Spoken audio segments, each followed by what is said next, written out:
ഹരേ കൃഷ്ണ. എല്ലാവർക്കും ലെവൽ 2 ഭഗവത്ഗീത ക്ലാസ്സിലേക്ക് സ്വാഗതം. ഓം അജ്ഞാനതിമിരാന്ധസ്യ ജ്ഞാനാഞ്ജനശലാകയാ ചക്ഷുർ ഉന്മിലിതം യേന തസ്മൈ ശ്രീ ഗുരവേ നമഃ. ശ്രീ ചൈതന്യ മനോഭീഷ്ടം സ്ഥാപിതം യേന ഭൂതലേ സ്വയം രൂപ കഥാ മഹ്യം ദദാതി സ്വപദാന്തികം. വന്ദേഹം ശ്രീഗുരോ ശ്രീയുതപദകമലം ശ്രീഗുരോन् वैष्णवांश्च श्रीरूपं साग्रजातं सहगण रघुनाथान्वितं तं सजीवं साद्वैतं सावधूतं परिजनसहितं कृष्णचैतन्यदेवं श्रीराधा कृष्णपादान् सहगणा ललिता श्रीविशाखान्वितांश्च. हे कृष्णा करुणा सिन्धु दीनबन्धो जगत्पते गोपेश गोपिका कान्ता राधा कान्त नमोऽस्तुते. तप्त काञ्चन गौराङ्गी राधे वृन्दावनेश्वरी वृषभानुसुते देवी प्रणमामि हरिप्रिये. वाञ्छाकल्पतरुभ्यश्च कृपा सिन्धुभ्य एव च पतितानां पावनेभ्यो वैष्णवेभ्यो नमो नमः. नमो विष्णुपादाय कृष्णपृष्ठाय भूतले श्रीमते भक्तिवेदान्त स्वामिन् इति नामिने. नमस्ते सारस्वते देवे गौरवाणी प्रचारिणे निर्विशेष शून्यवादी पाश्चात्यदेशतारिणे. जयो श्रीकृष्ण चैतन्य प्रभो नित्यानन्द श्री अद्वैत गदाधर श्रीवासादि गौरभक्तवृन्द. हरे कृष्णा कृष्ण कृष्ण हरे हरे हरे राम राम राम ഹരേ ഹരേ. ഹരേ കൃഷ്ണ. ഹരേ കൃഷ്ണ. എല്ലാവർക്കും ഒരിക്കൽ കൂടി സ്വാഗതം. ഇന്ന് അധ്യായം 3 തന്നെയാ, രണ്ടാം പാർട്ട്, സെക്കൻഡ് പാർട്ട്.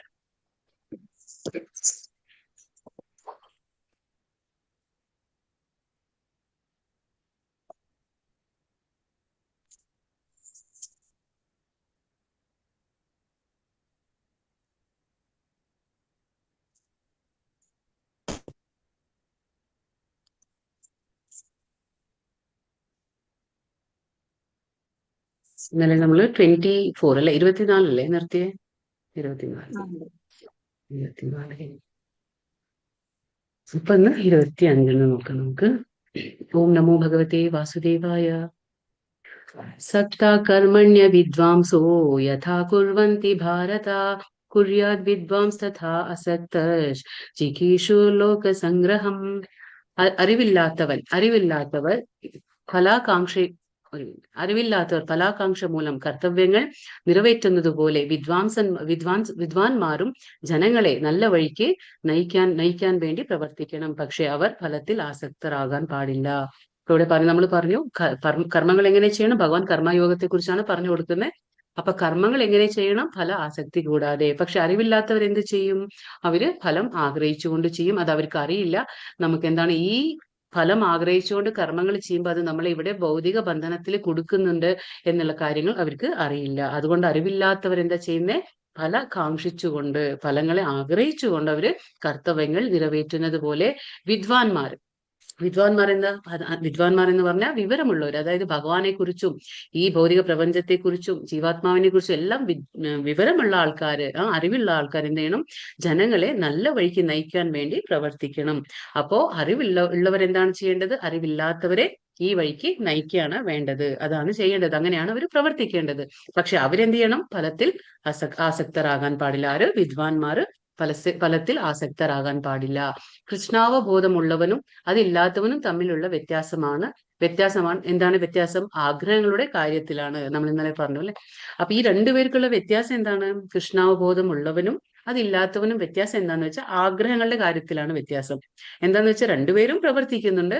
പക്ഷെ കൃഷ്ണാവബോധമല്ലാത്തവൻ എന്താണ്? ഫലത്തെ ആഗ്രഹിക്കുന്നു. പക്ഷെ കൃഷ്ണാവബോധത്തിലുള്ളവൻ ഫലത്തെ ആഗ്രഹിക്കുന്നില്ല. ആ ഒരു വ്യത്യാസമേ ഇവിടെ ഉള്ളൂ. അപ്പൊ ആഗ്രഹങ്ങളുടെ കാര്യത്തിലാണ് ആ വ്യത്യാസം ഉള്ളത്. പിന്നെ അർജുനൻ കർമ്മം ചെയ്യുന്നത് സ്വന്തം ഇന്ദ്രിയ തൃപ്തിക്ക് വേണ്ടി. വേണ്ടിയും പിന്നെ ഭക്തൻ ഭഗവത് പ്രീതിക്ക് വേണ്ടി. നമ്മളിപ്പോ ഒരു ഭക്തൻ എന്തുകൊണ്ടാണ് ഭഗവാനെ പ്രീതിപ്പെടുത്തണം എന്ന് മാത്രമാണ് അദ്ദേഹം ചിന്തിക്കുകയുള്ളൂ. കാരണം ഭക്തൻ അറിയാം ഭഗവാനും ഭക്തനും തമ്മിലുള്ള ബന്ധം എന്താണ്. അപ്പൊ അത് ഭക്തി കൊണ്ട് മാത്രമേ നമുക്ക് ആ ബന്ധത്തെ പുനഃസ്ഥാപിക്കാൻ പറ്റുള്ളൂ എന്ന് ഭക്തൻ അറിയാം. അതുകൊണ്ട് എന്ത് ചെയ്യും, ഭക്തൻ കർമ്മം ചെയ്യും. അത് ആർക്ക് വേണ്ടിയിട്ട്? ഭഗവാന്റെ സ്വന്തം ഇന്ദ്രിയ തൃപ്തിക്ക് വേണ്ടിയിട്ടല്ല, ഭഗവാന്റെ പ്രീതിക്ക് വേണ്ടി മാത്രമായിരിക്കും. അങ്ങനെയാണ് കർമ്മങ്ങൾ നമ്മൾ ചെയ്യേണ്ടതും. അതാണ് യഥാർത്ഥമായ രീതി. ന ബുദ്ധിഭേദം ജനയേത് അജ്ഞാനം കർമ്മ സംഗിനാം ജോഷയേത് സർവകർമാണി വിദ്വാൻ യുക്ത സമാചരൻ. വിധിക്കപ്പെട്ട കർമ്മങ്ങളുടെ എന്താ പറയുന്നത്, വിധിക്കപ്പെട്ട കർമ്മങ്ങളുടെ ഫലത്തിൽ ആസക്തിയുള്ള അജ്ഞരായ ആളുകളെ വിദ്വാൻമാർ കർമ്മം ചെയ്യുന്നതിൽ നിന്നും വിലക്കരുത്. അപ്പൊ ഇവിടെ എന്താ പറയുന്നത്, ഇപ്പൊ ചില ആൾക്കാർക്ക് എന്താണ്, അവര് വിധിക്കപ്പെട്ട കർമ്മങ്ങൾ ഇങ്ങനെ ചെയ്തുകൊണ്ടിരിക്കും. പക്ഷെ അതിൽ നിന്ന് നമ്മൾ വിലക്കാൻ പാടില്ല അവരെ. കാരണം എന്താന്ന് വെച്ചാൽ പെട്ടെന്ന് കർമ്മത്തിൽ നിന്ന് നമ്മളിങ്ങനെ വിലക്കുമ്പോൾ എന്താ അവർക്ക് സംഭവിക്കുക, അവർ കർമ്മത്തിൽ നിന്ന് തന്നെ അവർ ഒഴിയും. അപ്പൊ കർമ്മം ചെയ്യാതിരിക്കും അവര്. അതിലും ഭേദം എന്താണ്, അവർ ആ വിധിക്കപ്പെട്ട കർമ്മങ്ങളെ ഫലത്തിൽ ആസക്തി ആയിട്ടെങ്കിലും അവർ ചെയ്തോട്ടെ. അവരെ നമ്മൾ വിലക്കാൻ പാടില്ല. കാരണം എന്താന്ന് വെച്ചാൽ അവര് പിന്നെ കർമ്മം ചെയ്യുന്നത് പോലും അവര് ഉപേക്ഷിക്കും. അപ്പൊ ഭക്തിഭാവനയോടെ കൃഷ്ണാവബോധത്തിന്റെ ക്രമേണയുള്ള പുരോഗമനത്തിന് വേണ്ടി പ്രവർത്തിക്കാൻ അവരെ പ്രേരിപ്പിക്കണം. നമ്മൾ എങ്ങനെ ഒറ്റടിക്ക് അവരോട് പറയരുത് കർമ്മം ഉപേക്ഷിക്കുന്നു, ഒറ്റടിക്ക് നമ്മൾ അവരോട് നിർത്താൻ പറയാൻ പാടില്ല.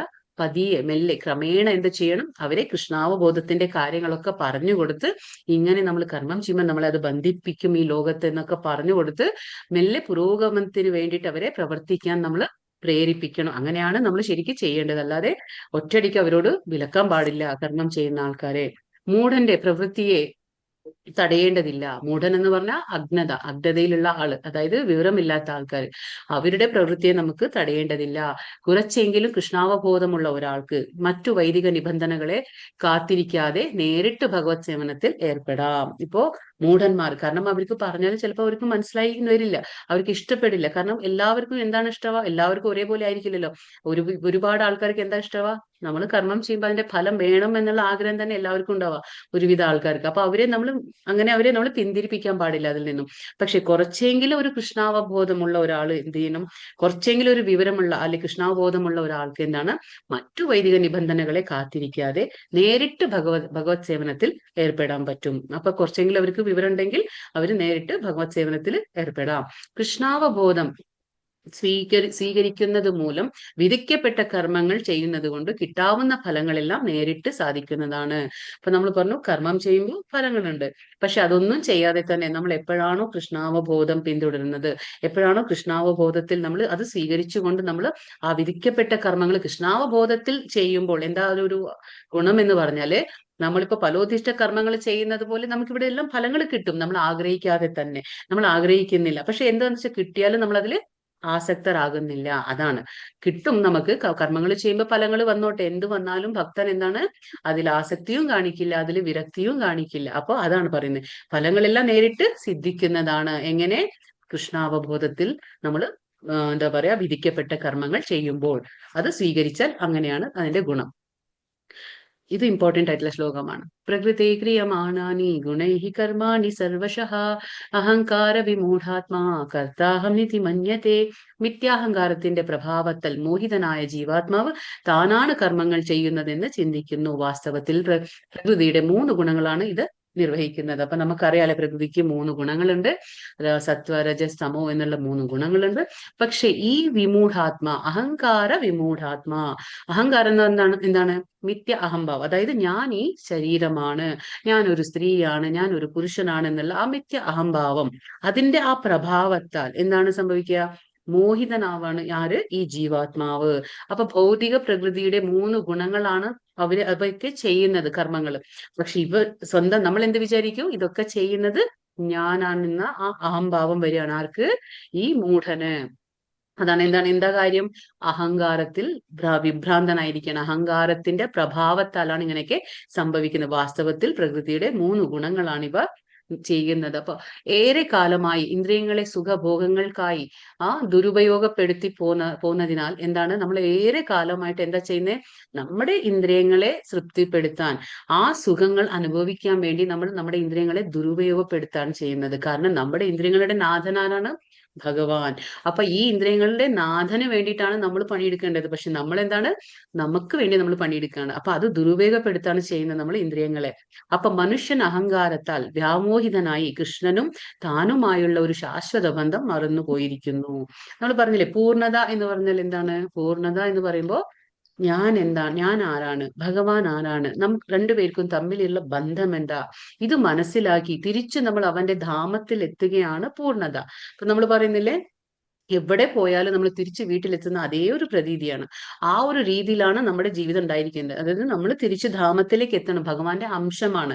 അംശം എവിടെ എത്തേണ്ടത്? ആ പൂർണ്ണതയുള്ള ഭഗവാനിലേക്ക് നമ്മൾ എത്തണം.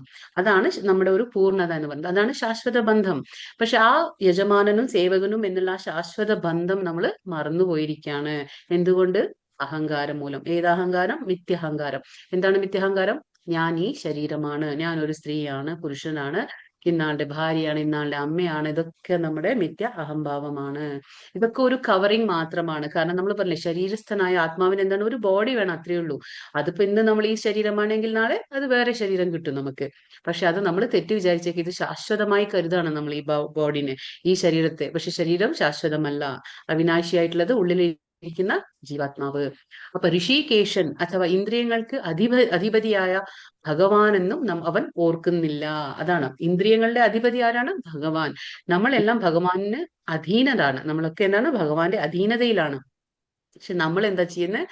നമ്മൾ നമ്മുടെ ഇന്ദ്രിയങ്ങളെ തൃപ്തിപ്പെടുത്താൻ നോക്കി ഭഗവാൻ എന്ന ആ ഒരു യജമാനനെ നമ്മൾ അപമാനിക്കുകയാണ് ചെയ്യുന്നത്. നമ്മൾ നമ്മുടെ കാര്യങ്ങൾക്ക് വേണ്ടി മാത്രം പ്രവർത്തിക്കുന്ന ആൾക്കാരാണ് നമ്മളൊക്കെ. തത്വവിത്ത് തത്വവിത്തു മഹാബാഹോ ഗുണകർമാ വിഭാഗയോः ഗുണാഗുണേഷു വർത്തന്ത ഇതി മത്വാ ന സജ്ജത്തെ. പരമസത്യം ഗ്രഹിച്ച ഒരാള് ഭക്തിഭരിതമായ പ്രവൃത്തിയും ഫലാകാംക്ഷയോടെ ചെയ്യുന്ന കർമ്മവും തമ്മിലുള്ള വ്യത്യാസം നന്നായി അറിയുന്നു. അപ്പൊ എന്താ ഇവിടെ പറയുന്നത്? പരമസത്യം എന്താണ്? പരമസത്യം ശ്രീ കൃഷ്ണ ഭഗവാൻ. അപ്പൊ ആ ഭഗവാൻ എന്ന പരമസത്യത്തെ ഗ്രഹിച്ച ഒരാള് എന്ത് ചെയ്യും? ഭക്തിഭരിതമായ പ്രവൃത്തിയും ഫലാകാംക്ഷയോടെ ചെയ്യുന്ന കർമ്മവും തമ്മിലുള്ള വ്യത്യാസം തിരിച്ചറിയും. അതായത് ഭക്തിയുതമായ സേവനം അനുഷ്ഠിക്കുമ്പോൾ എന്താണ്? നമ്മളവിടെ കർമ്മം ചെയ്യുന്നുണ്ട്. പക്ഷെ അതിന്റെ ഫലാഫലങ്ങൾ എന്താ പറയാ, നമ്മൾ ആഗ്രഹിക്കുന്നില്ല. പക്ഷെ നേരം മറിച്ച് ഫല കാക്ഷിച്ചുകൊണ്ട് ചെയ്യുന്ന കർമ്മം എന്താണ്? അതവിടെ നമ്മളെ ബന്ധിപ്പിക്കും. ഈ രണ്ടിലുള്ള വ്യത്യാസം നന്നായി അറിയുന്ന ആളായിരിക്കും ആര്? ഭഗവാൻ എന്ന ആ പരമസത്യത്തെ ഗ്രഹിച്ച ഒരു ഭക്തൻ. അതുകൊണ്ട് അയാളുടെ മനസ്സ് ഇന്ദ്രിയങ്ങളിലോ അവയ്ക്ക് വേണ്ടുന്ന എന്താ പറയാ ഭോഗങ്ങളിലോ വ്യാപരിക്കുന്നില്ല. അപ്പൊ അദ്ദേഹത്തിന്റെ മനസ്സ് എവിടെ? ആ ഇന്ദ്രിയങ്ങളിലോ, അല്ലെങ്കിൽ ആ ഇന്ദ്രിയങ്ങൾ എന്താണ്? നമുക്ക് വേണം അല്ലെ? കർമ്മേന്ദ്രിയുണ്ട്, ജ്ഞാനേന്ദ്രിയുണ്ട്, ജ്ഞാനത്തിന്റെ വിഷയമുണ്ടല്ലേ, ഇന്ദ്രിയങ്ങളുടെ വിഷയം ഉണ്ടല്ലേ, ഇതൊക്കെ വേണം. കർമ്മേന്ദ്രിയ, ജ്ഞാനേന്ദ്രിയ, മനസ്സ്, ഇതൊക്കെ എന്താണ്? ഇന്ദ്രിയങ്ങളാണ്. അപ്പൊ ആ ഇന്ദ്രിയങ്ങളിലാകട്ടെ അല്ലെങ്കിൽ അവയ്ക്ക് വേണ്ടുന്ന ഭോഗങ്ങളിലാകട്ടെ ആ ഭക്തന്റെ മനസ്സ് വ്യാപരിക്കില്ല. കാരണം അദ്ദേഹത്തിന് വ്യത്യാസം നല്ലതുപോലെ തിരിച്ചറിയാൻ കഴിയും. പരമസത്യത്തെ ബ്രഹ്മം, പരമാത്മാവ്, ഭഗവാൻ എന്നിങ്ങനെ മൂന്ന് ഭാവങ്ങളിൽ അറിയുന്നവനെ എന്താണ് ശ്രീമദ് ഭാഗവതം എന്താ വിളിക്കുന്നത്? തത്വവിത്ത് എന്ന് വിളിക്കുന്നു. അപ്പൊ ശ്രീമദ് ഭാഗവതം തത്വവിത്ത് എന്ന് ആരെയാണ് വിളിക്കുന്നത്? അതായത് പരമസത്യത്തെ ബ്രഹ്മം, പരമാത്മാവ്, ഭഗവാൻ എന്നിങ്ങനെ മൂന്ന് ഭാവങ്ങളിൽ അറിയുന്നവനാണ് തത്വവിത്ത്. ഇത് ഭാഗവതം പറയുന്ന കാര്യമാണ്. അപ്പൊ പരമപുരുഷനായി തന്റെ ബന്ധത്തെക്കുറിച്ചുള്ള വാസ്തവികാവസ്ഥ അയാൾ ശരിക്കും അറിയുന്നുണ്ട്. അപ്പൊ അത് അറിഞ്ഞിട്ടുണ്ട്. ആരാണ്?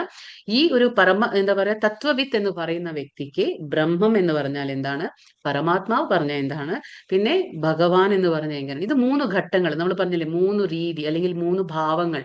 നമ്മൾ ഇങ്ങനെ ഈ രീതിയിലാണ് നമ്മൾ പരമസത്യത്തെ മനസ്സിലാക്കുന്നത്. ആദ്യം നമ്മൾ പറഞ്ഞു ബ്രഹ്മം ഭഗവാന്റെ ശരീരത്തിൽ നിന്ന് വരുന്ന വെളിച്ചം, പിന്നെ പരമാത്മാവ് ഹൃദയത്തിൽ വസിക്കുന്ന ആ ഭഗവാന്റെ രൂപം, ചതുർഭുജാധാരിയായിട്ടുള്ള ഭഗവാന്റെ രൂപം, പിന്നെ ഭഗവാൻ ആയിട്ടുള്ള ശ്യാമസുന്ദര രൂപമായ ഭഗവാന്റെ രൂപം. അപ്പൊ ഈ മൂന്നിൽ എന്താണ് വ്യത്യാസം, എന്താണ് എന്നുള്ളതൊക്കെ കാര്യങ്ങളൊക്കെ നല്ലതുപോലെ അറിയുന്ന ആളാണ് തത്വവിത്ത്. ഇത് ഭാഗവതം പറയുന്ന കാര്യമാണ്. പ്രകൃതിർഗുണ സമ്മൂഢ സജ്ജന്തെ ഗുണകർമ്മസു താന കൃത്സ്നവിദോ മന്ദാൻ കൃത്സ്നവിന്നാ വിചാലയേത്. ഇവിടെ എന്താ പറയുന്നത്, പ്രകൃതിയുടെ ത്രിഗുണങ്ങളാൽ മോഹിതരായി അജ്ഞാനികൾ ഭൗതിക കർമ്മങ്ങളിൽ വ്യാപൃതരാകുന്നു. അപ്പൊ എന്താണ്, പ്രകൃതിയുടെ ഈ മൂന്ന് ഗുണങ്ങളിൽ എന്താ പറയാ മോഹിതരാകാണ്. നമ്മൾ പറഞ്ഞില്ലേ, ഭൗതിക പ്രപഞ്ചം വൈവിധ്യങ്ങളെ സൃഷ്ടിക്കുന്നു. അത് ഭഗവാന്റെ നിർദ്ദേശം മൂലമാണ്. ഭഗവാൻ നിർദ്ദേശം കൊടുക്കുന്നു ഭൗതിക പ്രകൃതിക്ക്. അത് മയാധ്യക്ഷേണ പ്രകൃതി സൂയത്തെ സചരാചര.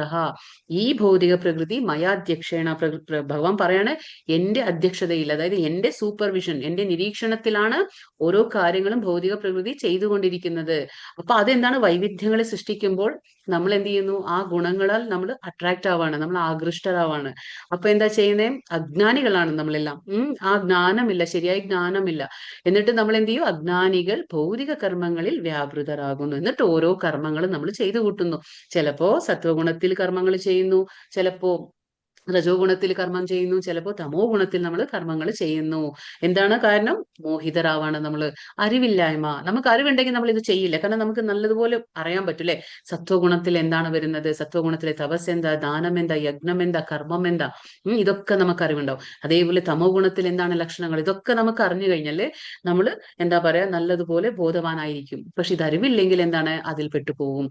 പ്രവൃത്തികളിൽ ഏർപ്പെട്ടിരിക്കുന്ന അവരെ അഭിജ്ഞന്മാർ എന്താ പറയാ, വിക്ഷുബ്ധരാക്കരുത്. അപ്പൊ ഇങ്ങനെയുള്ള കാര്യങ്ങളിൽ ഏർപ്പെട്ട ആ അജ്ഞാനികളെ, അതെന്താണ്, അഭിജ്ഞ എന്ന് പറഞ്ഞാൽ എല്ലാം അറിഞ്ഞിട്ടുള്ള ആൾക്കാര്. ആ അഭിജ്ഞന്മാർ എന്ത് ചെയ്യണം, അവരെ പൂർണ്ണ ജ്ഞാനമുള്ളവര് അവര് വിക്ഷുബ്ധരാക്കരുത്. അവരെ ഡിസ്റ്റർബ് ചെയ്യാൻ പാടില്ല. അവരെ ഒന്നും തന്നെ നമ്മൾ അവരെ ഇതാക്കാൻ പാടില്ല, ബുദ്ധിമുട്ടിക്കാൻ പാടില്ല. കാരണം അവരുടെ കാര്യത്തിൽ അവർ ചെയ്തുകൊണ്ടിരിക്കുകയാണ്. അവരെ നമ്മൾ ഡിസ്റ്റർബ് ചെയ്യാൻ പാടില്ല. കാരണം എന്താ വെച്ചാൽ അവർക്ക് ജ്ഞാനം ഇല്ലാത്തത് കൊണ്ടാണ് അവർ ആ രീതിയിൽ പ്രവർത്തിക്കുന്നത്. പക്ഷെ ജ്ഞാനമുള്ളവൻ അവരെ ആ രീതിയിൽ അവർ തടസ്സപ്പെടുത്തരുത്, അവർ ചെയ്യുന്ന കർമ്മങ്ങളെ നല്ലതുപോലെ ക്രമേണ കൊണ്ടുവരണം. പക്ഷെ ഒറ്റയടിക്ക് നമ്മൾ പറഞ്ഞ ഒരു കർമ്മം ചെയ്യുന്നത് പോലും നിർത്തിവെക്കും അവർ. അപ്പൊ ശാരീരിക ബോധത്തോട് അത്യന്ത ആകൃഷ്ടനായ ഒരാൾ മന്ദൻ അഥവാ എന്താ പറയുക, ആത്മാവിനെ കുറിച്ച് ബോധമില്ലാത്ത ഒരു അലസൻ എന്ന് പറയപ്പെടുന്നു. എന്താണ് പറയുന്നത്, ആരാണോ ശാരീരിക ബോധത്തോട് അത്യന്ത ആകൃഷ്ടനാകുന്നത്, അതായത് ഉള്ളിൽ ഒരു ആത്മാവുണ്ട്, എനിക്ക് എന്താ പറയാ, ഞാൻ എന്തിനിവിടെ വന്നു, എന്റെ ലക്ഷ്യം എന്താ, ഇതൊന്നും മനസ്സിലാക്കാതെ വെറുതെ കർമ്മം ചെയ്യുക, കർമ്മത്തിന്റെ ഫലം ആഗ്രഹിക്കുക, എന്നിട്ട് വീണ്ടും വീണ്ടും ഈ ഭൂമിയിൽ ഓരോ രീതിയിൽ നമ്മൾ ജനിച്ചു വരുന്നു.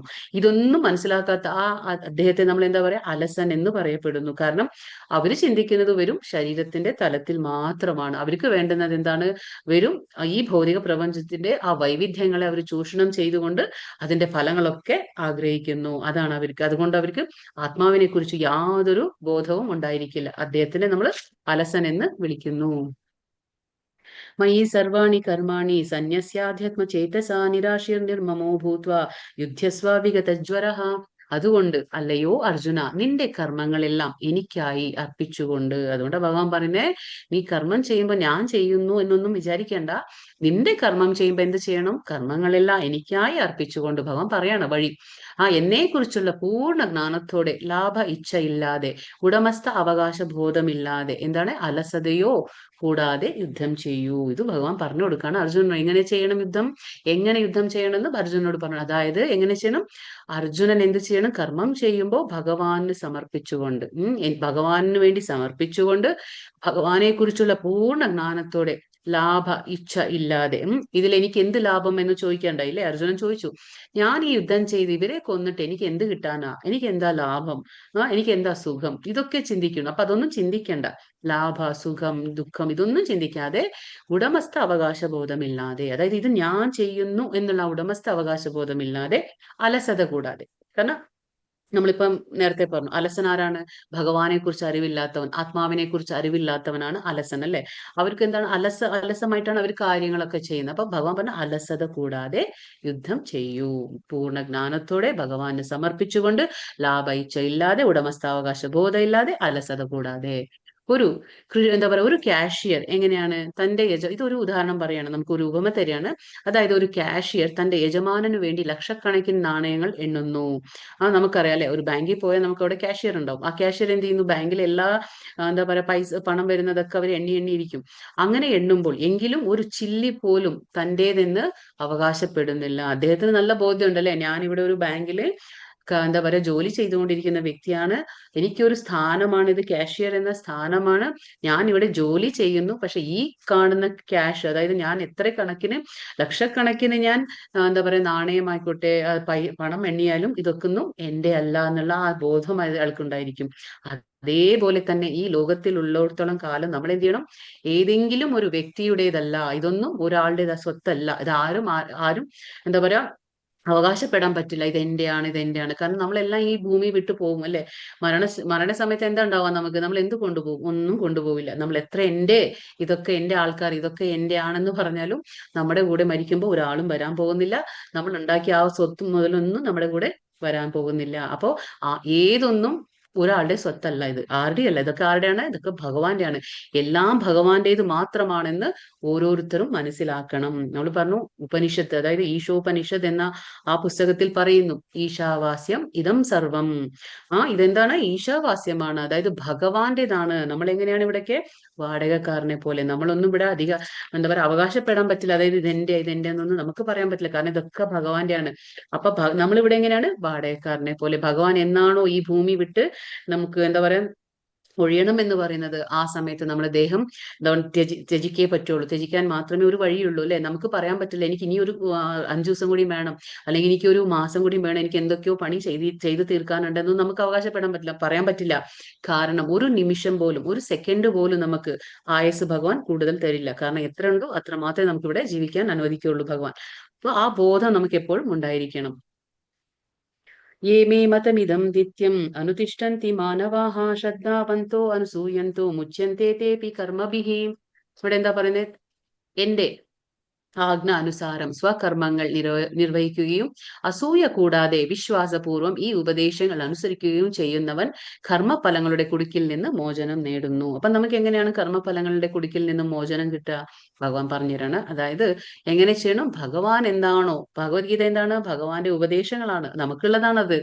പക്ഷി മൃഗാദികൾക്കുള്ളതല്ല അത് നമുക്കുള്ളതാണ്. കാരണം കൂടുതൽ ബുദ്ധി ഭഗവാൻ നമുക്കാണ് തന്നിട്ടുള്ളത്. അപ്പൊ ഇവിടെ ഭഗവാൻ പറയാണ്, ആജ്ഞാനുസാരം, എന്റെ ആജ്ഞാനുസാരം സ്വകർമ്മങ്ങൾ നമുക്ക് ചെയ്യാൻ. ഞാൻ പറഞ്ഞില്ലേ, ഓരോരുത്തർക്കും കർമ്മ ബാധ്യതകളുണ്ട്. എന്താ പറയാ ധാർമ്മികമായിട്ടുള്ള കർമ്മ ബാധ്യതകളുണ്ട്, നിർവഹിക്കേണ്ട കർത്തവ്യങ്ങളുണ്ട് നമുക്ക്. അപ്പൊ അതെങ്ങനെ ചെയ്യണം?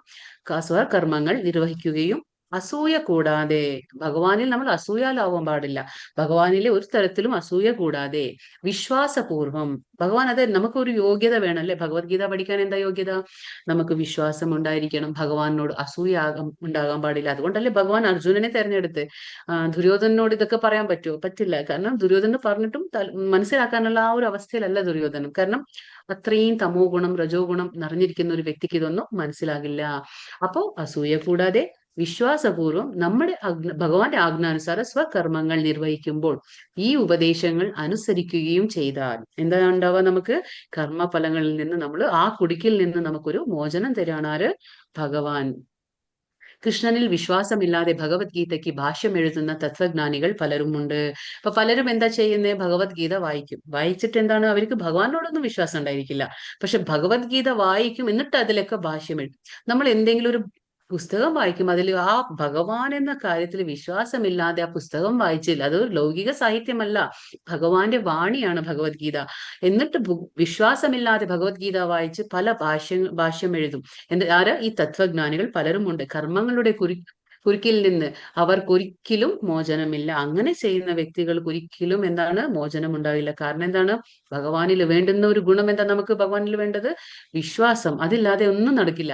എന്നാൽ സനാതനമായ ഭഗവത് കൽപ്പനകളിൽ വിശ്വാസം ഉറപ്പിച്ച ഒരു സാധാരണ മനുഷ്യന് ആ കൽപ്പനകൾ നിറവേറ്റാൻ കഴിഞ്ഞില്ലെങ്കിലും കൂടി കാർമിക നിയമത്തിന്റെ ബന്ധനത്തിൽ നിന്ന് മുക്തനാകാം. ആരാണോ ഭഗവാനെ വിശ്വസിക്കുക, നമുക്ക് ഒരുപാട് ലൗകികമായിട്ടുള്ള എന്താ പറയുക അറിവ് വേണ്ട, നമുക്ക് ഒരുപാട് വിദ്യാഭ്യാസം വേണ്ട, നിരക്ഷനായിരുന്നാലും നമുക്ക് ഭഗവാന്റെ കാര്യങ്ങളെല്ലാം കേൾക്കുക മാത്രം മതി. നമുക്ക് ഭഗവാന്റെ കാര്യത്തിലെല്ലാം കേട്ടുകൊണ്ട് നമുക്ക് ഭഗവാനെ വിശ്വാസം ഉണ്ടെങ്കിൽ നമ്മൾ ചെയ്യുന്ന ആ കർമ്മങ്ങൾ ചെയ്തുകൊണ്ട് പോയാലും നമുക്ക് എന്താണ്? ആ ഒരു കാർമിക നിയമത്തിന്റെ ബന്ധനത്തിൽ നിന്ന് നമുക്ക് മുക്തരാകാൻ പറ്റും. അതാണ് ഒരു അഡ്വാൻറ്റേജ്, ഗുണം. അതാ പറയുന്നത്. നമുക്ക് ഒരുപാട് നമുക്ക് പറയാൻ പറ്റില്ല എനിക്ക് ഒരുപാട് വിദ്യാഭ്യാസം വിദ്യാഭ്യാസം ഇല്ല എന്ന്, നമുക്ക് കേൾവി ശക്തി തന്നിട്ടുണ്ട് ഭഗവാൻ. അപ്പൊ നമുക്ക് ആദ്യത്തെ പടി എന്താണ്, ചവിട്ടുപടി എന്താണ്? കേൾവി, ശ്രവണം. നമ്മൾ പറഞ്ഞല്ലോ 9 രീതിയിലുള്ള ആ എന്താ പറയാ ഭക്തിയുത സേവനത്തില് ആദ്യത്തെ ചവിട്ടുപടി കേൾവി. അപ്പൊ നമുക്ക് കേട്ടുകൊണ്ടിരിക്കാലോ. എഴുതാൻ അറിയില്ലെങ്കിലും വായിക്കാൻ അറിയില്ലെങ്കിലും നമുക്ക് ഭഗവാന്റെ കാര്യങ്ങൾ കേട്ടുകൊണ്ട് നമുക്ക് നമ്മുടെ ജീവിതത്തെ സഫലമാക്കാൻ പറ്റും. അപ്പൊ ആ കർമ്മത്തിൽ നിന്ന് നമുക്ക് മുക്തനാകാനോ കർമ്മ ഫലത്തിൽ നിന്ന് മുക്തനാകാനും നമുക്ക് പറ്റുമെന്ന് ഭഗവാൻ പറഞ്ഞു തരാണ് ഇവിടെ. യേ ത്വേതദഭ്യസൂയന്തോ നാനുതിഷ്ഠന്തി മേ മതം സർവജ്ഞാന വിമൂഢാംസ്ഥാൻ വിദ്ധി നഷ്ടാന ചേതസഃ. അപ്പൊ ഇവിടെ എന്താ പറയുന്നത്? അസൂയാലുകളായി എന്റെ ഉപദേശങ്ങളെ അവഗണിക്കുകയും എന്ന് പറയാ അനുസരിക്കാതിരിക്കുകയും ചെയ്യുന്നവരെ ഒട്ടും അറിവില്ലാത്തവരും പിന്നെ മൂഢരുമായി കണക്കാക്കണം. ആരാണ് മൂഢരെന്ന് ഭഗവാൻ പറയുന്നത്? വിഡ്ഢികള്. മൂഢരെന്ന് പറഞ്ഞാൽ വിഡ്ഢികള്, അതായത് അറിവില്ലാത്തവർ. എന്താണ്? ആരാണ് പറയുന്നത്? ഭഗവാനിലെ അസൂയ. ആർക്കാണോ ഭഗവാനിലെ അസൂയ ഉണ്ടാകുന്നത്, പിന്നെ ഭഗവാന്റെ ഈ ഉപദേശങ്ങളെ അവഗണിക്കുക. എല്ലാം കേട്ടിട്ടും കേൾക്കാത്ത പോലെ, എല്ലാം കേട്ടിട്ടും അതിനെ അനുസരിക്കാതിരിക്കുന്ന ആൾക്കാർ എന്താണ്? മൂഢന്മാരാണ്. അവര് വിഡ്ഢികളാണ്. അവര് എന്താണ്? അറിവില്ലാത്തവരാണെന്ന് കണക്കാക്കപ്പെടണം. മൂഢരുമായി കണക്കാക്കണം. പൂർണ്ണത നേടാനുള്ള അവരുടെ യത്നങ്ങളെല്ലാം വിഫലമാക്കപ്പെടും. ഭഗവാൻ അതാ പറയുന്നത്. അവർ എന്ത് തന്നെ ഭൗതിക പ്രപഞ്ചത്തിൽ ചെയ്തോട്ടെ, പക്ഷെ അവരുടെ യത്നങ്ങളെല്ലാം പരിപൂർണതയിലേക്ക് എത്തില്ല. കാരണം എന്താണെന്ന് വെച്ചാൽ അവർക്ക് ഭഗവാന്റെ വാണിയിലെ വിശ്വാസമില്ല, ഭഗവാനോട് അസൂയയാണ്, ഭഗവാന്റെ ആജ്ഞ അനുസരിക്കുന്നില്ല. ഇങ്ങനെയൊക്കെ ചെയ്യുന്ന ആൾക്കാർ എന്താണ്? ഭഗവത് മൂഢരായിട്ട് കണക്കാക്കണം, അറിവില്ലാത്തവരായി കണക്കാക്കും. ഭൗതികമായിട്ട് ഒരുപാട് അറിവ് നേടിയിട്ടുണ്ടാവും. അവർ ഭൗതികമായി എത്ര വലിയ ആളായിരുന്നെങ്കിലും, ഭൗതികമായിട്ട് എത്ര സമ്പന്നനായിട്ടുണ്ടെങ്കിലും, ഭൗതികമായിട്ട് എന്തെല്ലാം അറിവ് അദ്ദേഹത്തിന് ഉണ്ടായിട്ടും ഒരു കാര്യവുമില്ല. കാരണം ഭഗവാന്റെ കണ്ണിൽ അദ്ദേഹം ആരാണ്? ഒരു അജ്ഞനാണ്. എന്താ പറയാ, അറിവില്ലാത്ത ആളാണ്, വിഡ്ഢിയാണ്. അതാണ് മൂഢൻ എന്ന് പറയുന്നത്. അപ്പൊ അവർ എന്ത് ചെയ്താലും ഭൗതികമായിട്ട് ചെയ്യുമായിരിക്കാം, പക്ഷെ അവർക്ക് ഒരു തരത്തിലും പൂർണ്ണത കൈവരിക്കാൻ കഴിയില്ല എന്ന് ഭഗവാൻ പറയാണ്.